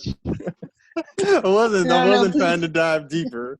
I felt like I got the point. There's 3 and then there's 5. I get it. So speaking of dive deeper, Cable. He's learned all the futuristic sex techniques, and he is bringing them to the present without concern for any of the butterfly effects. But yeah, it's going to be interesting to see. There's only been 1 issue of the current Cable book, so we really don't know what the end game is for that character. But I think he's got a wide open book. And he's a very popular character, actually. As far as X-Men solo characters go, he's in the mix. Maybe not as popular as he was in the 90s when Rob Liefeld was illustrating him. I look back at some of those pictures and I was like, what were you doing? What were we doing back then? Guns the size of a torso? Arms bigger than whatever. But yeah, don't go back and look at old Cable art. Look at everything from the present day. But yeah, I'm a big fan of Cable. I hope that when we do get Cable in the MCU, they figure out how to make all the convoluted aspects of the character work. And I'm curious to see what happens in the Marvel universe with young Cable. So I like the pick. And yeah, it's another point driven, more so the story driven pick, as Kia is wont to do. You have any final thoughts about Cable? Great pick. Well, my final thought. Hashtag not biased. My final thoughts. I like the fact that his name is Nathan. I kind of have a couple of final thoughts. Oh, sure. Well, I was just gonna say that I don't really like. I don't appreciate his Are you gonna have to loop back imposing around? presence at the end of that New Mutants run, that OG New Mutants. I really enjoyed it, and then Cable kind of popped in and threw the whole thing off. So I'm kind of mad about that. But I do still respect the fact that kind of the fact that he's from the future, so it reminds me of like the Expanse, where like everybody's kind of more racially ambiguous and kind of ambiguously brown or whatever. Right. So that it kind of makes sense to have him be like a multiracial person with that doesn't really stand out as being like particularly white or black or what have you. And wasn't he also like kind of created around the time of like the Terminator? I believe so. Yeah. Yeah. Yeah, so there's a little John Connor. There's definitely a lot of John Connor. Yeah. In Cable, despite the fact that he's kind of a cyborg. Additionally, there was something that you were going to say about. Oh, sorry, just to put a point on the New Mutants run. But he's also the guy that turned the New Mutants into X-Force. Right. Exactly. So he's whipped them into shape. What I sometimes think about with like the New Mutants and X-Force is like, how you have the college students who get like really radicalized before they spill out and join the real world. Like Cable's that guy who took the young kids who were just looking to make a change in the world, and he super radicalized them, but not as far as Strife did, because Strife is evil, right? So I saw a joke online the other day that was like, by the time the New Mutants movie comes out, they're gonna have to call it X-Force. I mean, at this point, they watch the hell out of that. Oh wow! I've been saying for a while now that they should just have the New Mutants post-credit scene be like Cable and Deadpool showing up and being like, "All right, time for X-Force." But yeah, they'll be old enough for X-Force for sure. Except someone will have to recast Bobby, because I will not accept light skin. Somebody needs to grab him up on the Black Delegation, because that's unacceptable. Yeah, for sure. And actually, this is a good transition. Since we finished the 8th round, we can start talking about the 9th round. Randy, since you're not officially a captain for the Black Delegation, you have the ability to sort of throw nominations out that aren't going to stick. They're not official nominations, but who would you like to see the Black Delegation potentially draft in the upcoming round? How many choices do I get? Because I got like 2 or 3 in mind. Let's say. Give him 5. No, let's say 3 or 4. Mike's like, let's say 10. No, definitely not 10. But let's say 3 or 4. But also, as you throw them out, I want to hear the because you and Shaun are going to go back and forth, because Shaun, of course, has nomination powers in this round, so his nomination will be official. So you'll pick one, Shaun will pick one, and I'd love to hear Tamati and Franki's thoughts on these. What about they pick ones and Shaun hangs back and watches? So I'm sorry. No. Shaun's trying to back out of making a prediction. Okay. Yeah, you start though, Randy. Well, one that's kind of stuck with me for a while now. I didn't really kind of have an idea about it at first, but over like just the course of even just this conversation, it kind of came to me that maybe Iceman would be a good trade delegate. Iceman! Marky's nemesis.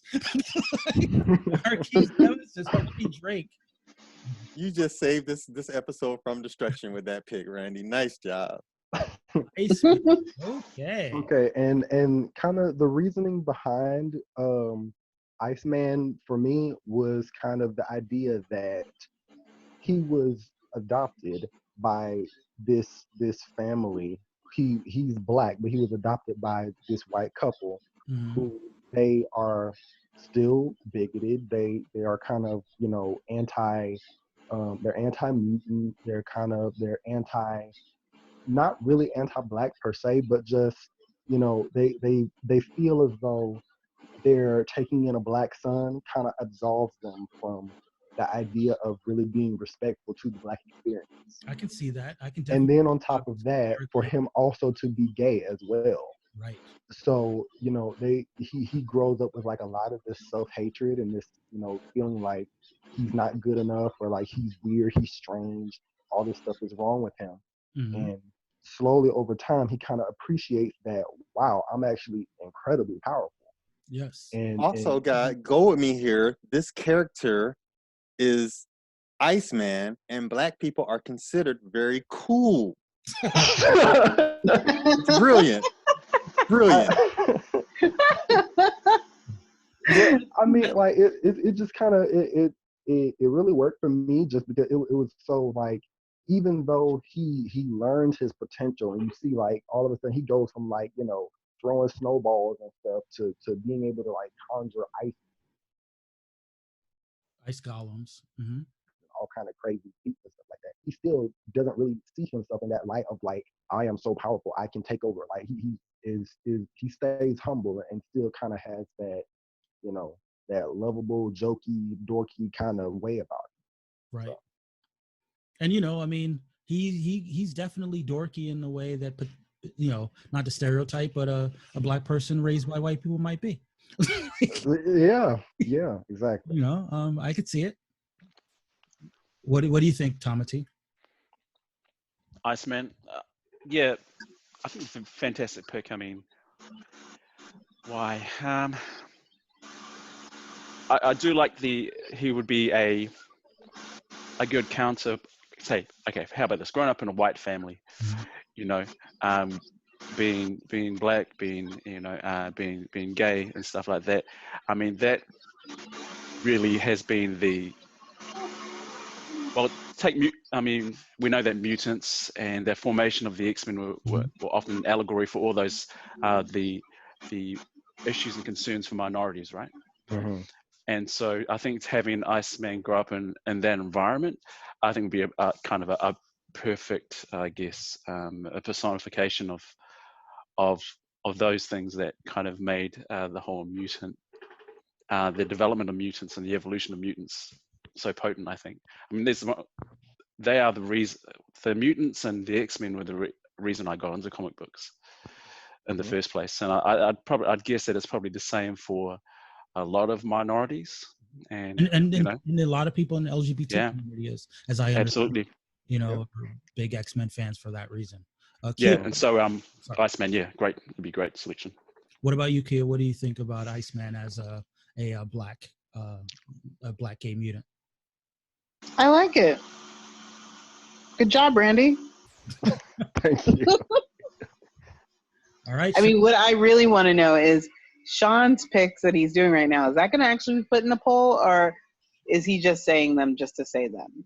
No. So again, to clarify, like Randy's picks are just conversation pieces, but Shaun's picks are official nominations.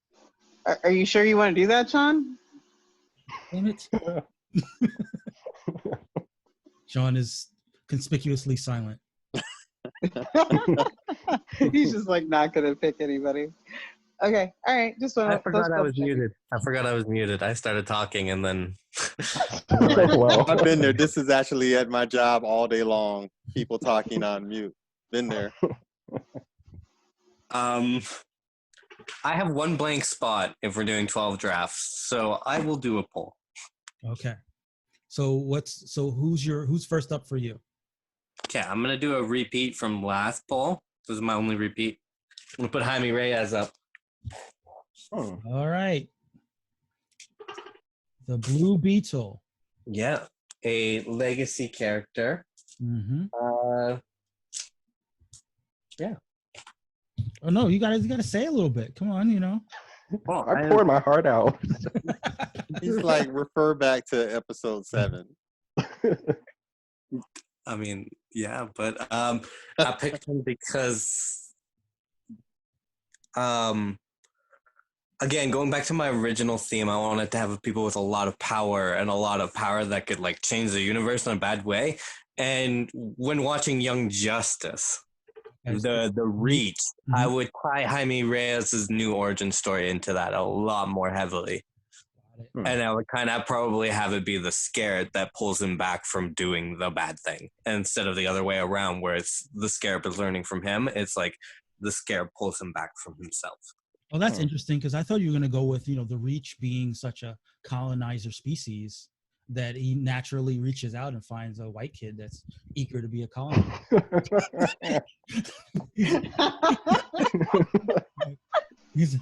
I've already made the colonizer joke like twice in my drafts. Diminishing returns. Never gets old. He finds that will never make me colonizer not laugh. If it works, it works. So, I here it is. I did it for you, Shaun. So, Randy, you're up with another one. Let's see. So, has Dr. Manhattan already been claimed? He has not. Okay, well, him for obvious reasons. We just had HBO.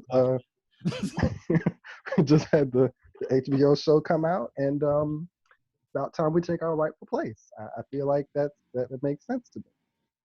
So my question in this racial drafting, are you doing the Dr. Manhattan as he appeared in Watchmen, or are you going all the way back and racial drafting him from the beginning? Well, wait, Mike, it's the same thing because the television series is a continuation of the comic. It's a series. Right. Right, but I'm saying. So that's the same Dr. Manhattan, right? No, right, but in the show, he's a white guy who becomes black, right? Right, but I think that it's equally possible that you could just go back and just say that this is a black guy who, who basically worked really hard to kind of get into that position as a scientist, and then the accident changes him. Right, that's what I was wondering. That's what I'm saying. Were you saying he was black all along, or were you? Yeah. Okay, got it. Yeah.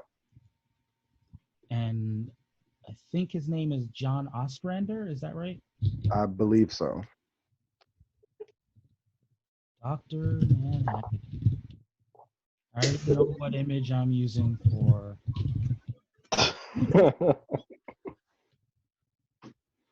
All right, Shaun, you're up again. Wait, real quick. Kia, did you watch Watchmen? I have it on DVD. It's good, right? No, not the movie. I'm talking about the HBO show Watchmen. No, I have not, but I will watch it illegally. Okay. Same. You don't have to watch it illegally, Kia. I believe it's free right now from HBO in celebration of Juneteenth. Yeah, in celebration of anybody have a password I can borrow? I'm just kidding. I would never do that. Watch it illegally. Well, it's legal. It's legal on like Amazon, right? It's free on Amazon, right? Oh wait, totally Amazon Prime? Right, yeah, I believe so. Yes. Oh, I have Amazon Prime. I actually pay for that. Crazy. Okay, yeah, then I'm gonna watch it. Yeah, tonight. Watch it tonight because I don't know how much longer it's gonna last. The free thing. It's because of Black Lives Matter. So Yeah, I am Jewish, so free is like everything to me. I just want to point that out. Same. So at some point in the future, we can talk about what you thought about Watchmen after you've watched it. Mike, okay, I would like to do a show completely dedicated to Watchmen, the television series. I think it's worth it. It's that good. We can talk about that. I mean, I second that notion, Mark. We're gonna have some special episodes. Comic and also watch the show before then. Yeah, like after we finish our draft, there's gonna be some special episodes that we can have in that time frame. So yeah, that we can talk about it. We can have a special Watchmen episode, and have people come in with their thoughts, for sure. But I don't want to. We shouldn't be spoiling Watchmen for Kia. So let's move on to Shaun's next pick. Okay, so my next pick I'm doing because I want a Green Lantern on my team. but I'm not gonna do the one I already made a backstory for. I'm gonna do the one that would give me the most points if I got him. So I'm gonna nominate Jon Stewart. Jon Stewart. Man, Oh that Lord. was gonna be my next pick. Oh. So, what makes you think that Jon Stewart's gonna score more than any of the other Lanterns? He is the Green Lantern in the Justice League books. Because DC's trash and they always focus on like 2 or 3 of their lanterns rather than more of their human lanterns. That's why. But doesn't Hal have his own book? Hal has his own book, but It is irrelevant though. plus Green Lantern Corps makes Jon Stewart by far the most prevalent Green Lantern in the DC universe. Okay. Right now. So you're trying to take Jon Stewart away from black people. Okay. There's no legacy there. I mean, there's a legacy, but there's no like child legacy. You just went right for the gut. I got it. I tied it back to what we were talking about earlier. White guy to white guy. I got it. All right. Pass the torch to another one. It's like nepotism is all it is. It's the good boy. It's the Green Lantern Good Old Boys Network. I understand. How would you have his personality change being a white man? Copy and paste Hal. Shaun, how would you have his personality change being a? I don't know. Like I said, I want a Green Lantern on my team. If I don't get Jon Stewart, I have one that I've written a backstory for that I've already changed. Okay, I got it. Does he get sunburn or does he tan? The Green Lantern ring probably creates some kind of like green. A nice natural white sheen around the character. He just glows. Just glow. Just glows white at all times. Celestial light. Love it. It's like it's powered by privilege. I get it. Actually, the reason I want a Green Lantern is because of the power of privilege. Does he have like an army of Karens just like kind of protecting him as he like, walks? Oh yeah, he creates constructs. He creates Karen. Yeah. Karen constructs. Jon Stewart. He's gonna get a new nickname or a new middle name. He can translate his call for a manager into all languages. Yeah. Yeah. Now I kind of want there to be a female a white female Green Lantern named Karen.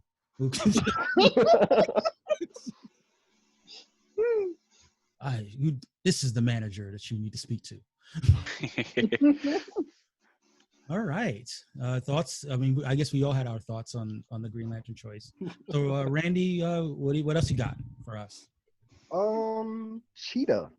Wonder Woman's arch nemesis. Ooh. Yes. Ooh. I am digging that, but let the people. Kirsten Wiig, if I'm not wrong, in the upcoming movie. Not anymore. It's not. Oh, I see what you did there. Got a Well fan cast played, now. Randy. Well played. So first of all, if you've got a fan cast in mind, let us know. Randy, if you have a fan cast in mind, let us know. It's got to be Halle Berry. Does it have to be though? My twin? I feel like you could say like a Yetidi Badaki, like if she's not playing Storm, she could be Cheetah. I feel like. Wait, say the name again. Sorry, we lost you for a second. Yetidi Badaki, I think that's how her name is pronounced. From American Gods. Yeah. Okay. Like I feel like you get this that basically, I don't know. I just feel like that idea of her being so powerful and you know having like this divine God level power that she derives from African African mythology, but it's a threat that basically everybody thinks that she's too aggressive, too loud, too mean, too whatever. So you can kind of can't relate. So in this reimagining, she's still a doctor, but she's maybe studying African culture because of like it's everything Right, everything stays in place. It's just that I guess her being empowered is kind of used sort of on that vengeance level, like I've kind of seen playing. Got it. And is she? Because I know that there have been versions of Cheetah where she's been, more anti-hero-esque, somewhat, misunderstood heroic. Right. Is that what you would be going for with Cheetah? Yeah, because I feel like there's a lot of room for just feeling like basically you've been done wrongly, or just generally seeing the injustices and feeling like, okay, I don't need to just be cutesy and try to take them into the jail and stuff like that where they may or may not face justice. I need to handle that myself. Got it. Yeah, that seems like a really strong pick. And like you said, because her powers come from, African gods, cat gods, I think that there's, again, we've talked a lot about how DC doesn't necessarily do their black characters justice. Right. I mean, to have a black woman be an arch nemesis for Wonder Woman, even though, again, we've redrafted Wonder Woman as multiracial. Right. So she's everything but white. But I could still see there being, still being the conflict, as it were. Right. So yeah, I mean, I like it. I think it would be super inspired. What about you, Marky? Yeah, no, I can totally dig that. American Gods was actually one of my favorite shows in its first season. Although I haven't seen season 2, but I understand it's lost its way a bit. So. Yeah, I've heard as well. Are you familiar with the Cheetah character? Very. No, not at all. Actually, I'm familiar with the Wonder Woman movie and just knew that Kristen Wiig was playing that part. But no, I have nothing on the backstory of that character. So it's a learning opportunity for me. What about you, Kia? Are you familiar with I am not familiar with the character. I am familiar with how she is perceived, and that's about it. Okay. Shaun, what do you think about Cheetah as a black woman? I like it. I mean, I can picture it. Cool. I think it makes more sense than fucking Kristen Wiig. Oh, same. You're wrong. That movie's gonna be amazing. That movie's gonna be amazing. I mean, it might be, but the thing is, like, I'm not as well versed on everything about Cheetah, but I am versed on about Cheetah. It's hard to imagine how Kristen Wiig is gonna pull that off. I mean, I'm a fan of Kristen Wiig. I just don't know how she's gonna square that circle. But I think sometimes people underestimate how well comic actors can also create subtle overtones. Like, think about Tom Hanks' background and how he became considered one of the best actors of our generation. And dude was just a comic actor. I think she's going to be great, to be honest with you. She's going to knock it out of the park. What the thing that I worry about is that Cheetah is known for her physicality, and yeah, Kristen Wiig is kind of a twig. Not the first a Kristen twig, if you will. Wig's a twig. Like, to the extent that you already had people who were a little bit underwhelmed by Gal Gadot in terms of her physicality, to then have, I mean, and don't get me wrong, I'm a fan of what she did in the role, but when she was first cast, there were definitely people who were taken aback. So to sort of double down on a character that's even less physical it's gonna be interesting to see how it plays out. You know what this is like, Mike? This is like Michael Keaton as Batman. Everybody hated it until they saw it, and then they couldn't imagine it done any other way. I mean, okay, that we can work with that. Hopefully. #facts. I mean, I happen to be someone who likes Bale more than Keaton, but I know that's the minority view. Oh, okay. That is the minority view. That's why your show is trash, Mike. Oh wait, I'm on. Andy's the a minority. So Shaun, hit us with another whitewash. Okay. Cassandra Cain. Oh, that would be unfair. wow. All right. So I'm not even Asian. I feel that through my heart. That's hurtful. So give us some more about your re-envisioned Cassandra Cain. I'm more trying to figure out like how that would work into her lineage. Right. So I'm in deep thought. I don't have much to give at this point. And I don't want to put too much thought into it because, I mean, the odds of me getting Cassandra Cain are probably pretty low. Right. I'll make it happen. You got to fight for it. You got to I want wish it. I could just have Cassandra Cain and Jon Stewart go toe to toe. I mean, listen, these characters that you got lined up right now. I mean, it's a loss for every delegation should feel that pinch if they lose that character. I mean, I know Cassandra Cain has a strong fan base, but I mean, I don't want to lose Jon Stewart, guys. Yeah, don't let that one slip through our fingers. Real quick, did the Asian team take Iron Fist?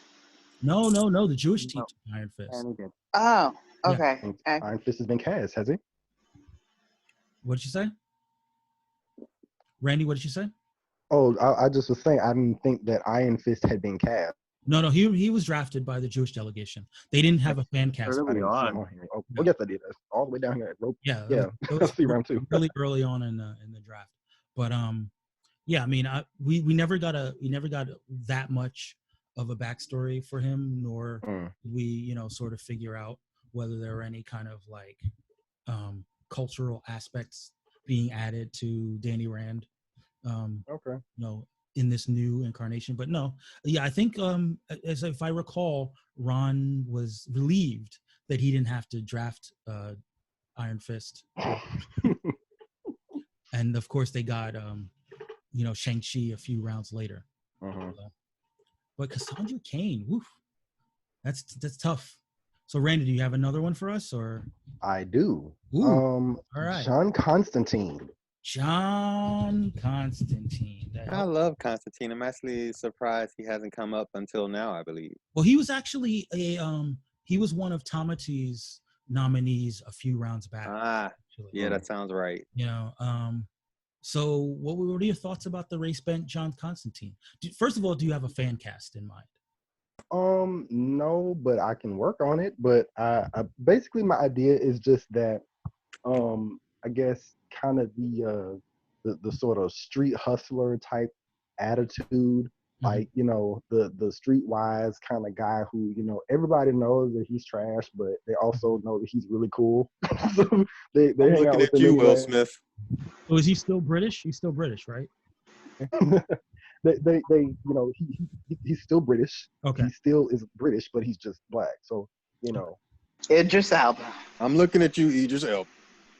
I mean, I was thinking more John Boyega, but like, but basically he's kind of the guy who can sort of BS his way into or out of any situation. So I would be happy to do that. What do you think about that, Shaun? I actually think it would be really cool. I was actually trying to think of an actor in my head. I want somebody that seems a little more sleeker than a Jumbo Yega, Idris Elba type. Somebody just a little bit more sleeker, not unbuff, but not Black Superman. Yeah. But how do you feel about Noel Clark? Or is it Noel or Noel? I think it is Noel. Okay.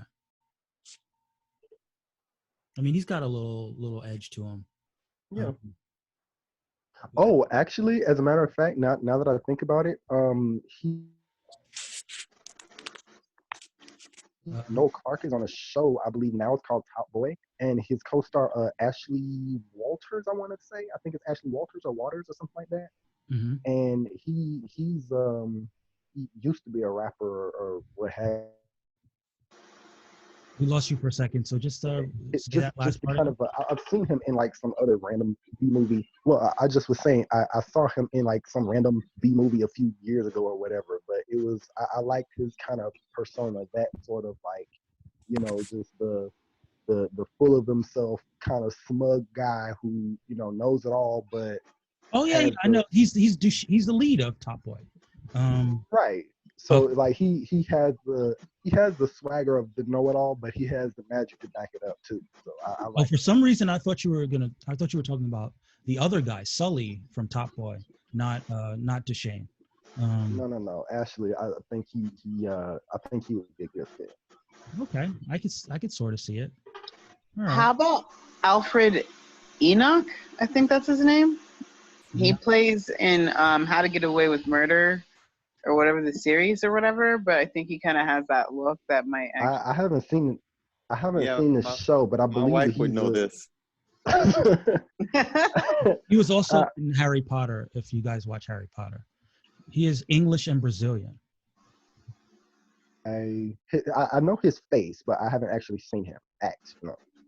Yeah, and I'm already mad that he wasn't cast as Bobby DaCosta, just so you know, because he's English and Brazilian. And he's Same. much darker than the guy playing Sunspot right now. But I don't know anything about him. I've never seen Harry Potter, and he's got a long neck though. It's weird. But I digress. Yeah, no, he's a good-looking dude though. They can work around it with how he dresses. Yeah. But yeah, I don't know anything about how he is acting, what skills he brings to the table. But you know, I could see him in the suit. I could see him wearing the Constantine look. So I'm here for it. All right, Shaun, you're up. Number 4. First off, what was the name thrown out? I had to walk away for a second, so I didn't know who you guys were talking about. So we were talking about Alfred Enoch, who was in Harry Potter and How to Get Away with Murder. Okay, well, I'm going to do my next one. It's going to be Manifold. Oh Lord. Eden Safesi. Eden Fessy. Yep. He's an Aboriginal Australian, I believe. Yes. Yeah. Oh, you can take him. Yes, he is. I'm gonna. He's a good-looking dude. I'm gonna throw a picture in. Oh yeah, please share. The theme of this show is Mike commenting on all the good-looking dudes. So I know, and their buttocks. I mean, look. I mean, skills are skills. Self-confident. Mike right now is in the squat position right now. He's like, I'm gonna build my ass while I'm recording. Self-confident. Listen, every podcast, I'm gonna commit to at least 30 squats. Just You should videotape the squat so we can put them on the Patreon. Yeah. But And put that on your Patreon. So what are your so tell us more about Manifold, Shaun. What's your thought processes on this whitewash? Egregious whitewash. That was my thought process. Oh, just for the people. I'm trying to do you know, I'm not going after I'm not going after anybody twice. We got the Latinx, Have you gone we got after the me Black, yet? we got the Asian, we've got I guess it's not the indigenous, it's not the Native American group. I guess it would probably be closer to the Polynesians. Right. No? I don't know. Tamati hates Australians, so he'd be like, okay with it. I don't know. Well, Manifold know in enough. the comics is currently dating Shuri. Yep. So, you know, and he's strongly aligned. He's strongly aligned with Wakanda, but all of that could be lost. Well, no, because I want to recontextualize it. I want to be, why is this the one white dude T'Challa brought into space with him? Oh wow! and isn't he related? Oh no, T'Challa brought him. I guess it won't even matter. The universes should change, but it'd be like T'Challa brought the white man up because he's dating his sister, and he's like, I'm gonna put this boy in his fucking place. Oh, okay. It was part of his plan. So what is his relationship to Gateway? If any, I mean, he's still going to be Gateway's protege, I suppose. I totally forgot he was Gateway's protege. Like, I know he started in Secret Warriors. No, I forgot that he was Warriors connected to Gateway. I didn't realize it was Secret Warriors. I thought it was his Avengers. Yeah, Jonathan Hickman created Eden Fantasy. Oh, okay. Yeah. Yeah, I thought it was just in his Avengers run. I didn't realize it was Secret Warriors. Mm-hmm. It sort of, raises the question why we haven't seen Manifold yet in this Hickman run with the X-Men. Because I think they changed him to an Inhuman. Did they? I don't think they did. Did they not? I don't know. Let me Google. I don't remember that. Yeah. But nope, he is immune still. Never mind. My bad. Yeah, I mean, he's got strong connections to the Wakandans. He's got obviously strong connections to Krakoa. Yeah, we should be seeing him any day now. So, I mean, I like the character. I know he doesn't pop up a lot, but it would sort of like he's one of the Aboriginal characters that we as Black people like to claim. Along with Bishop. Don't get me started with Bishop. But all right, so we've got 4 official and 4 unofficial, and thank you, Randy, for the unofficial ones. Now that I can consider them for the next pick. Wait. Did I actually give y'all my 4th? Yeah, it was John Constantine. Okay. Yeah, thank you for that. Everyone run, don't walk to get your vote in. But anyone else have any thoughts as far as things that they'd like to see in the 9th round? We can start with you, Randy, as a casual observer. Like, what would you like to see happen with the other picks? I like the idea of them. I guess choices being made like regardless of how prominent they are. I just like the fact that they're just a character that you think would be good to fit into your cultural background of whatever you're choosing. Mm-hmm. And I thought from a previous group that we had similar to this, I thought that it was a good idea that sometimes we would have like matchups between some of the different characters that we would vote on or what have you, like where somebody would write a story that was like, okay, this character meets this character.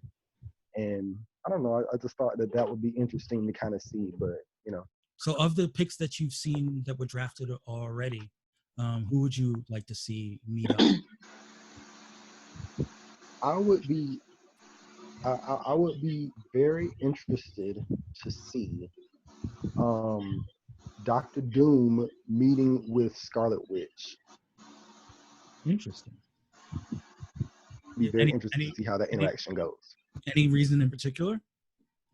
Well, because I know they have a past anyway. They kind of have a history, and it's a pretty messy history. So just to see how, I guess, their renewed kind of experiences would influence how they perceive each other, how they interact, and like, I guess, how others also would perceive their getting together. Okay. Is there anything else that you'd like to see in the upcoming round as far as picks? Well, not necessarily as far as picks, but as far as like overall direction. Like, I felt like the last round was a heavy Bat Family round. Oh yeah, we got to do less of that.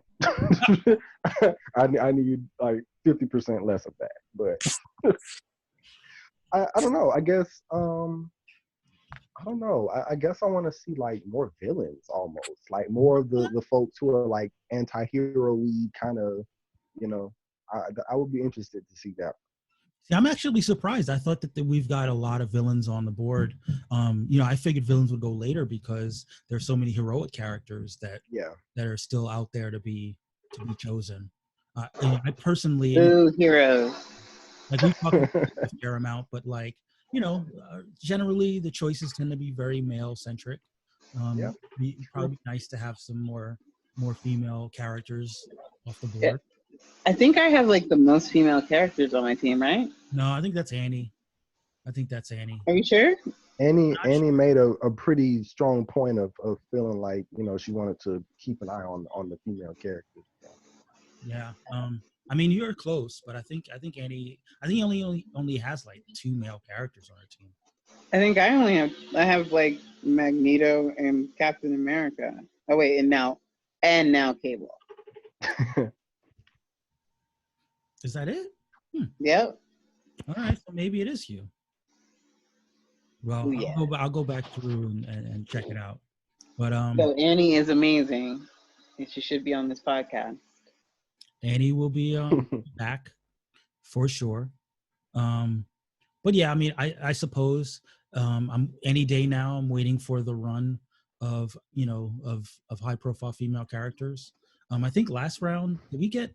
No, that was in the previous round. I think we had 3 female characters in that round. So if we can actually get a round where people feel like, oh, now's the time for the heroines and the female and the villainesses, like that would be cool before we're through. I would love that. I mean, that's me personally, but I don't know if that's the direction. I think that everyone's chasing value right now, but we'll see what happens in the 9th. What about you, Marky? What would you like to see in the 9th round? I think I am excited that I feel like today there was sort of confirmation from Tamati at least that narrative was the most important thing when he's crafting his story, and that it felt like he said he actually discarded a pick because he couldn't figure out how it would fit into the narrative that he wanted to craft. And I personally, having watched this draft week to week, have no problem with that whatsoever because the narratives have been so compelling and so interesting. I am excited to see that continue. I wonder when scoring starts how that's going to affect things. But at the end of the day, I'm super comfortable with this direction in the draft. Mm-hmm. What about you, Shaun? I mean, without tipping anything off, I mean, obviously you've got your picks in nomination, but what would you like to see from the other teams? I just picked 4 random people. Like before I got on this podcast, none of them were going to be on my list. I think it's time for some Green Lanterns, people. Green Lanterns, come on, those are power. Yeah, I was really surprised that there were so few Green Lanterns, but I think I think part of the problem is that there are so many diverse Green Lanterns that maybe people feel like they don't need to take any away from anyone else. I mean, well, that's valid, but at the same time, DC doesn't really give much airtime to many lanterns outside of like mainly Hal and mainly John. Sometimes they kind of show up with Kyle, or sometimes they kind of show up with Jess, or I feel like Jess had a push for a while, or maybe like occasionally Simon, but for the most part, you get either Hal or John. I mean, Jess is in was it Justice League Odyssey? Yeah. Right? Yeah. I don't feel like she's gone away. I mean, Simon's definitely gone away. But I don't know. I think it's just tough to know who's going to be the primary lantern from from month to month, even if John is in the Justice League. I have a question. Why have we not picked like Deadpool? Nobody's picked Deadpool. I would imagine it's because some of the Deadpool is. You don't like Deadpool, Randy? I don't hate Deadpool, but I also don't really feel a particular love for him. I guess I don't know. He just seems to always slip my mind. Yeah, I mean, I think. What about you, Shaun? What do you think? Deadpool used to be the most prevalent character in the Marvel universe, and now he barely appears in anything. Like he's got his comic, but his comic is kind of a team-up book with Elsa Bloodstone, so he's not even really the star of his comic. I mean, I still think he pops up and stuff. He just doesn't pop up with the alarming frequency that he popped up back when he was everywhere. Yeah, they way overdid him for a while. But I also think the deal with Deadpool is that, given that we have teams that are very tied to the narratives, it's hard to come up with a compelling backstory for Deadpool. Oh, so he's like perfect for my team. Sure. Oh, backstory. Oh, you don't need no backstory. Okay, got you.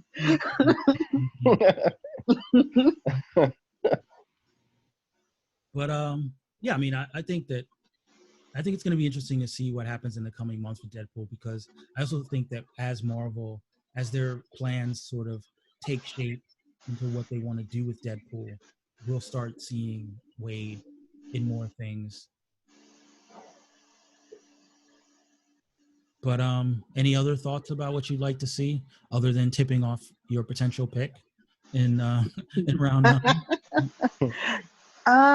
Yeah, I just want to see, I guess, more females, you know, and empowering stories that go along with them, and just, yeah, I don't know, like, and maybe, like, you know, maybe one round, like, people actually care about points. I don't know.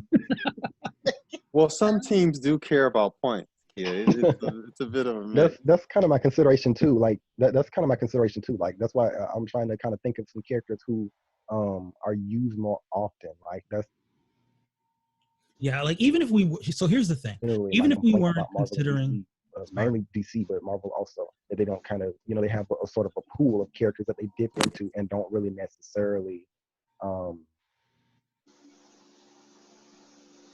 shape things comic appearances.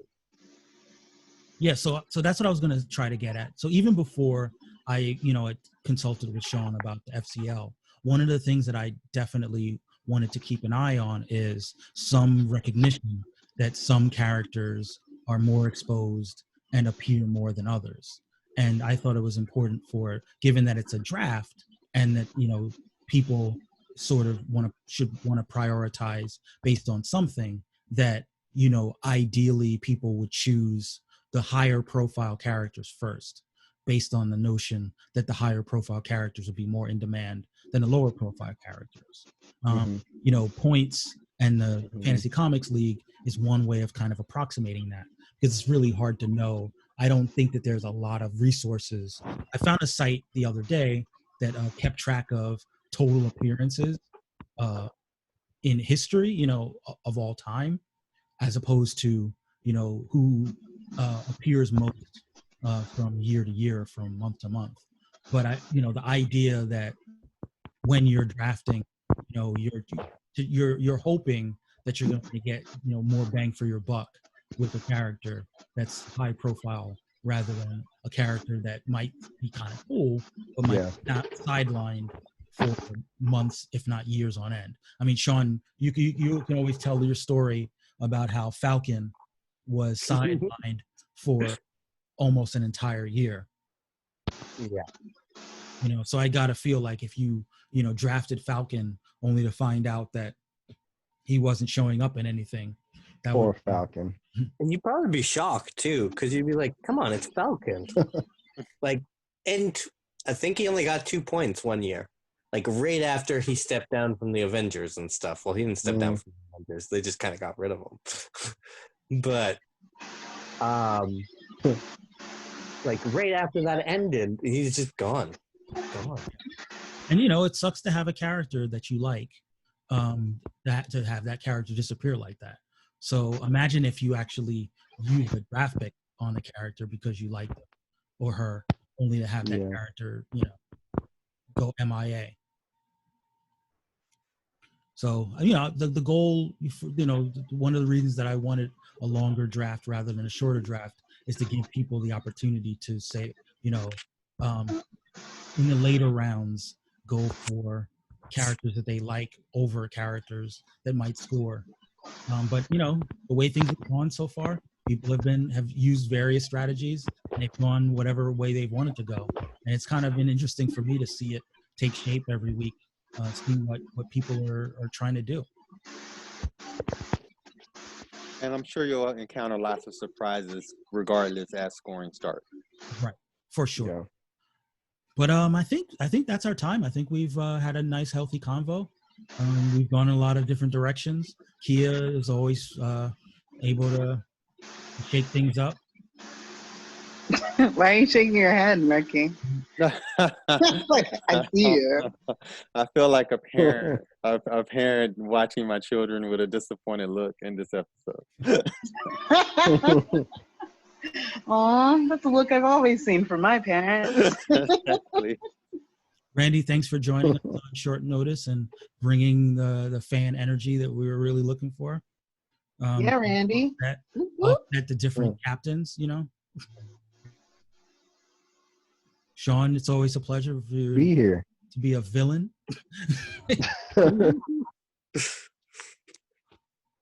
But yeah, does anyone have final words before we sign off? Honestly, you handicapped my villainy this week. Niceness.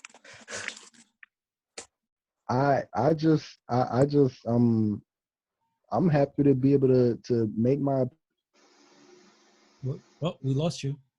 appearance. I was like, am I gonna be able to do this? Like, Classic. do I have the equipment to do it? And so I'm really happy that I was able to, finally immerse myself and see what this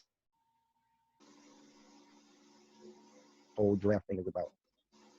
Sounds cool. Sounds great. I mean, we'd love to have you. Maybe, hopefully, next time we can tighten up those technical difficulties. We're gonna immerse you in Verizon next time. I'm too broke to afford a better phone. Sorry. Marky, you're always good at tightening, putting a bow on everything. So go for it. Yeah, I actually think this episode sort of speaks for itself. It was just an incredible mix of funny, educational, emotionally compelling, and also just a little bit sexy. And I like sex. It's because of butt cheeks, isn't it?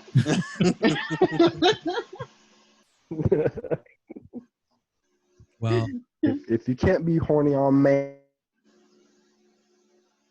with your friends. Oh no! You have to tell. That's actually a great ending. Randy, you gotta come back around. I love that. That was awesome. Let's try that again, Randy.